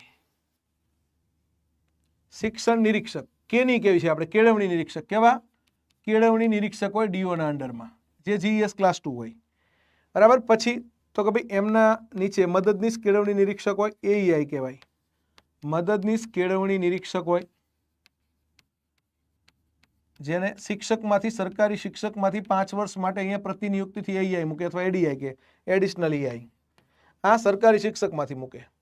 એની નીચે તો કે ભાઈ શાળાની અંદર આચાર્ય હોય. આચાર્ય એચમેટ હોય, ગ્રાન્ટેડમાં હોય તો એચમેટ હોય, સરકારીમાં હોય તો જીઈએસ હોય. સરકારીમાં જીઈએસ ક્લાસ 2 આચાર્ય હોય. પછી આચાર્યની નીચે કોણ હોય? તો કે ભાઈ એમની નીચે શિક્ષક મિત્રો હોય, જે કાયમી હોય એને શિક્ષકો કહેવાય માધ્યમિકના. બાકી ફિક્સ પગારમાં હોય તો શિક્ષણ સહાયક કહેવાય. શિક્ષણ સહાયક યોજનાનું નામ છે એટલે ફિક્સ પગારમાં શિક્ષણ સહાયક કહેવાય અને પૂરો પગાર થાય એટલે શિક્ષક કહેવાય. માધ્યમિક શિક્ષક, ઉચ્ચતર માધ્યમિક શિક્ષક. એમાંય સરકારી ગ્રાન્ટેડ બંને આવે. અહીંયા આપણે વાત કરીએ પ્રાઇમરીમાં કેવું હોય તો કે પ્રાથમિક શિક્ષણ ડીપીઓની નીચે કોણ આવે તો અહીંયા ડીપીઓની નીચે આવે ડેપ્યુટી ડીપીઓ. ડીપીઓ પહેલા તો ડિસ્ટ્રિક્ટ પ્રોજેક્ટ કોઓર્ડિનેટર હોય એસએસએ ની અંદર. સમગ્ર શિક્ષાના ડિસ્ટ્રિક્ટ પ્રોજેક્ટ કોઓર્ડિનેટર કોણ હોય તો ડીપીઓ હોદ્દાની રૂએ સમગ્ર શિક્ષાના ડિસ્ટ્રિક્ટ પ્રોજેક્ટ કોઓર્ડિનેટર હોય. પછી ડીપીઓની નીચે કોણ આવે તો કે ભાઈ જો અહીંયા ડીપીસીની નીચે કોણ આવે તો ભાઈ આની અંદર ટીટી આવે, ટીચર ટ્રેનર આવે. ટીટીની નીચે કોણ આવે તો કે દરેક તાલુકામાં બીઆરસી કોઓર્ડિનેટર આવે, બ્લોક રિસોર્સ સેન્ટર કોઓર્ડિનેટર. એની નીચે સીઆરસી કોઓર્ડિનેટર આવે, ક્લસ્ટર રિસર્ચ સેન્ટર કોઓર્ડિનેટર. પછી વિષયવાર બીઆરપીની ભરતી કરે તો બ્લોક રિસોર્સ પર્સન આવે. આ સમગ્ર શિક્ષાની હાયરાર્કી છે, સમગ્ર શિક્ષાની. બરાબર, સમગ્ર શિક્ષા એસએસએની છે. અહીંયા ડીપીઓની નીચે ડેપ્યુટી ડીપીઓ આવે, ડેપ્યુટી ડીપીઓ પ્લાન આવે, ડેપ્યુટી ડીપીઓ એમડીએમ આવે, મધ્યાહન ભોજન, ડેપ્યુટી ડીપીઓ આરટીઈ આવે. ડેપ્યુટી ડીપીઓની નીચે શું આવે તો તાલુકા લેવલે ટીપીઓ આવે, તાલુકા પ્રાઇમરી એજ્યુકેશન ઓફિસર. હમણાં આની જીપીએસસીએ પરીક્ષા લીધી ને આપણા બહુ બધા મિત્રો પાસ થયા છે ટીપીઓમાં.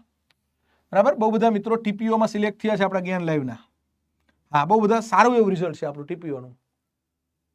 ડન. હા, રિવિઝન કરાવી દઈશ પૂરું થાય એટલે. હવે ટીપીઓની નીચે કોણ આવે તો એઈઆઈ આવે. હમણાં એઈઆઈની આપણે પરીક્ષા પૂરી થઈ, એસ્ટાટમાંથી બહુ બધા મિત્રો એઈઆઈ થયા. આસિસ્ટન્ટ એજ્યુકેશન ઇન્સ્પેક્ટર પ્રાથમિક. બરાબર, આ મદદનીશ કેળવણી નિરીક્ષક છે પ્રાથમિક. આની એક ભરતી આવવાની છે, સીધી ભરતી. એની નીચે એસ્ટાટ આચાર્ય આવે, એસ્ટાટ આચાર્યની નીચે શિક્ષક આવે. એમાં તમે ફિક્સમાં હોય તો વિદ્યા સહાયક કહેવાય. આવું છે. હા, ચલો હવે સમજાઈ ગયું, આ ક્લિયર થઈ ગયું ભાઈ? એકવાર રિવિઝન કરાવી દઉં. ડિસ્ટ્રિક્ટ એજ્યુકેશન ઓફિસર એટલે ડીઓ, જેને જિલ્લા શિક્ષણ અધિકારી કહેવાય. બરાબર, માધ્યમિક ઉચ્ચતર માધ્યમિક શિક્ષણની જવાબદારી છે. શિક્ષણ નિરીક્ષક એની નીચે આવે, એજ્યુકેશન ઇન્સ્પેક્ટર એના બીટ પ્રમાણે આપેલા હોય. બરાબર, મહેકમ પ્રમાણે. મદદનીશ કેળવણી નિરીક્ષક એના મહેકમ પ્રમાણે હોય.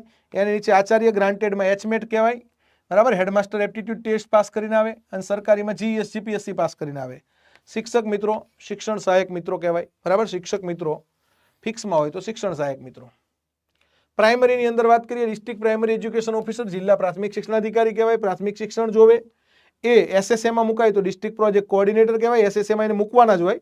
હોદ્દાની રૂએ પોતે ડિસ્ટ્રિક્ટ પ્રોજેક્ટ કોઓર્ડિનેટર બને. જિલ્લાની અંદર બાંધકામ થાય, જિલ્લામાં શાળાની અંદર એસએસએની યોજનાનું અમલીકરણ કરાવે. એની નીચે ટીચર ટ્રેનર હોય, એની નીચે બીઆરસી કોઓર્ડિનેટર, એની નીચે સીઆરસી કોઓર્ડિનેટર, એની નીચે બીઆરપી. અહીંયા ડીપીઓ નીચે ડેપ્યુટી ડીપીઓ હોય, ટીપીઓ હોય તાલુકા પ્રાઇમરી એજ્યુકેશન ઓફિસર. બરાબર, એઈઆઈ એટલે કે મદદનીશ કેળવણી નિરીક્ષક, એની નીચે એસ્ટાટ આચાર્ય, એની નીચે શિક્ષક અને વિદ્યા સહાયક. હા, આ બધી કેડરની અંદર આપણે અધિકારી આપેલા છે, એટલે બધે આપણે અધિકારીઓ આપેલા છે. હા, બધાને સેલેરી તો વધારે જોઈએ ને. એસએસ એટલે સમગ્ર શિક્ષા. એસએસ એટલે હવે પેલા જો એસએસ એ કહેતા, હવે શું કહે છે? સમગ્ર શિક્ષા. એસ જ કહે છે. ચાલો તો આગળ વધીશું. પછી આપણે ત્યાં છે ને સ્કૂલની અંદર એક પ્રકારની આવી માધ્યમિક શિક્ષણ હોય. બરાબર, તો માધ્યમિક અને ઉચ્ચતર માધ્યમિકમાં આપણે એક આવી સંસ્થા આવે છે ઉમા, ઉચ્ચતર માધ્યમિક. આની અંદર છે ને એક એસવીએસ આવે. એસવીએસ એટલે શું? પછી ક્યુડીસી આવે. આવા પ્રશ્ન બહુ પૂછાય છે. માધ્યમિક કક્ષાએ એસવીએસ હોય અને અહીંયા ક્યુડીસી હોય, જે એના પેપરો તૈયાર કરે, એસવીએસ. પછી પ્રાથમિકની અંદર શું હોય ખબર છે? પ્રાથમિક શિક્ષણની અંદર આપણે ત્યાં તાલુકા કક્ષાએ બીઆરસી હોય. શું હોય? બીઆરસી. અને ક્લસ્ટર કક્ષાએ સીઆરસી. હા, બીઆરસી અને સીઆરસી સંસ્થા છે અને સંસ્થાની અંદર કામ કરે એને બીઆરસી કોઓર્ડિનેટર અને સીઆરસીમાં કામ કરે એને સીઆરસી કોઓર્ડિનેટર કહેવાય. એટલે ઘણાને ખબર જ નથી હોતી બીઆરસી એટલે શું, સીઆરસી એટલે શું. હા, જેને 5 વર્ષનો અનુભવ હોય બધા એઈઆઈ સીધી ભરતીમાં ફોર્મ ભરી શકે. ખાનગીનો હોય તોય ચાલે. ચાલો, અને બાકી સરસ મજાની તૈયારી કરો.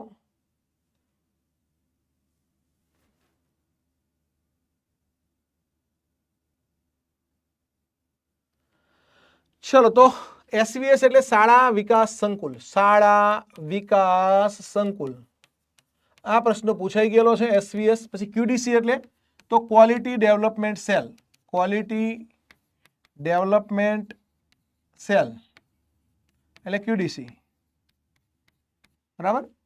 અહીંયા પ્રાઇમરીની અંદર શું આવે તો કે ભાઈ BRC એટલે બ્લોક રિસોર્સ સેન્ટર, તાલુકા સંસાધન કેન્દ્ર.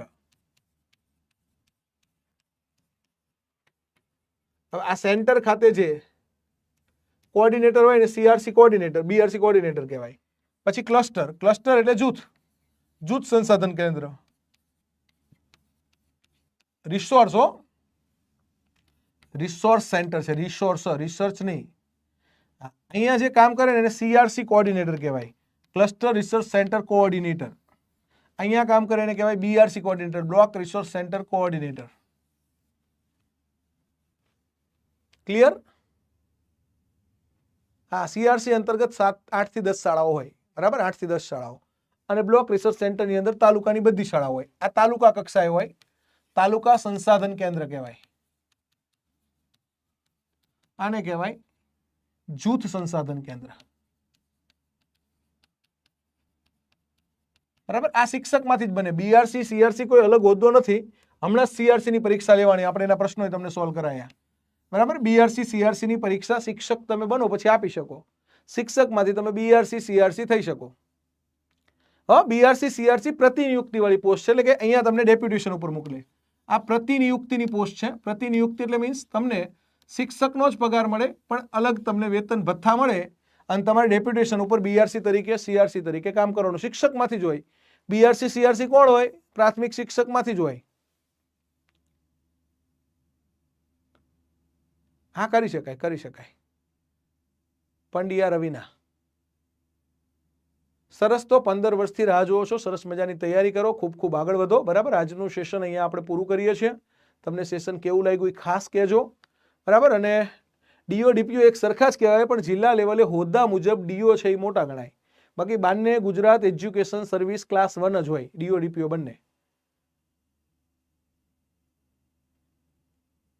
જ્ઞાન લાઈવ અને જ્ઞાન એકેડમી આમ તો એક જ છે, પણ હવે કેવું છે કે ભાઈ મહેશ સર છે એ જ્ઞાન લાઈવ જ્ઞાન એકેડમી સંભાળે છે, કારણ કે એમણે જ્ઞાન લાઈવમાં એમના જે શેર હતા કે એમનું જે પાર્ટનરશિપ હતી, એમની જે પેલી હતી એ મહેશ સરે કાઢી નાખી છે અને એમને શેર છે એમને સેલ આઉટ કરી દીધા અને એ પોતે હવે સંભાળે છે જ્ઞાન એકેડમી. એટલે મહેશ સર જ્ઞાન એકેડમી સંભાળે છે.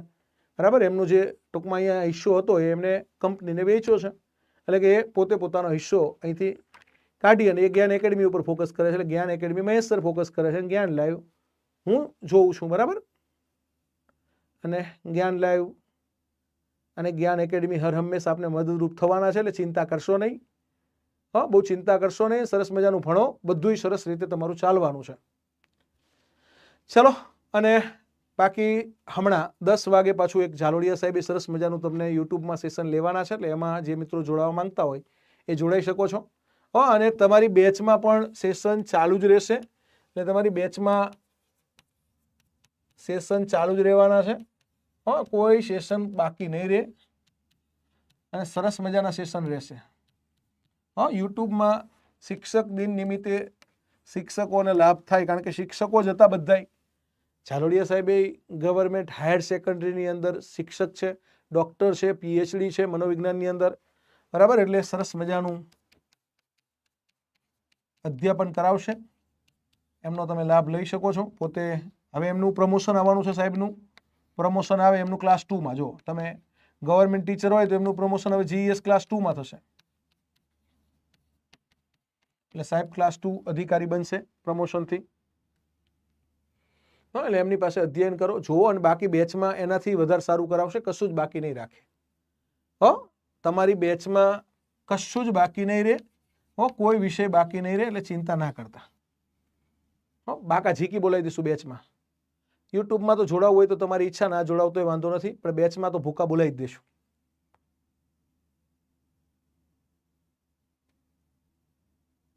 હા, અમુક વાર ઇમરજન્સી સંજોગોમાં કોઈ વાર લેક્ચર કેન્સલ થયા હોય, કારણ કે ફેકલ્ટી કદાચ બીમાર પડી ગયા હોય અથવા વરસાદ કે કોઈ માંદગી કે કોઈ ટેકનિકલ કારણોસર કેન્સલ થયું હોય તો ફરીથી લેશું. બરાબર, તમને કોઈ વસ્તુ બાકી નહીં રહે. જરૂર પડે તો રોજના 3 સેશન આપશું.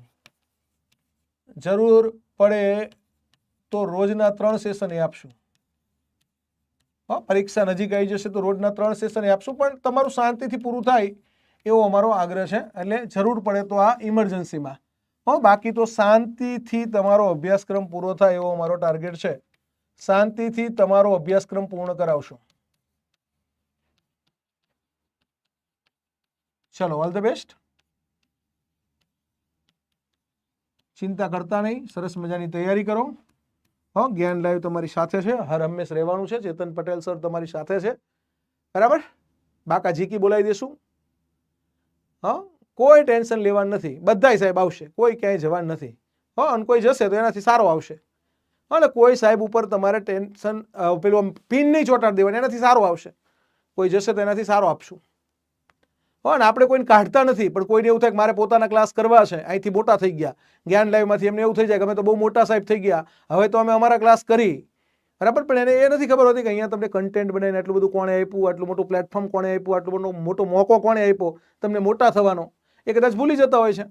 એટલે આવું ઘણી વાર કરતા હોય છે, પણ એ ટેન્શન ના લેશો, બરાબર છે. તમારા સરસ મજાના સેશન ચાલુ રહેશે, સરસ મજાની તૈયારી કરતા રહેજો. All the best, best of luck. જય હિન્દ, જય ભારત, જય જય ગરવી ગુજરાત.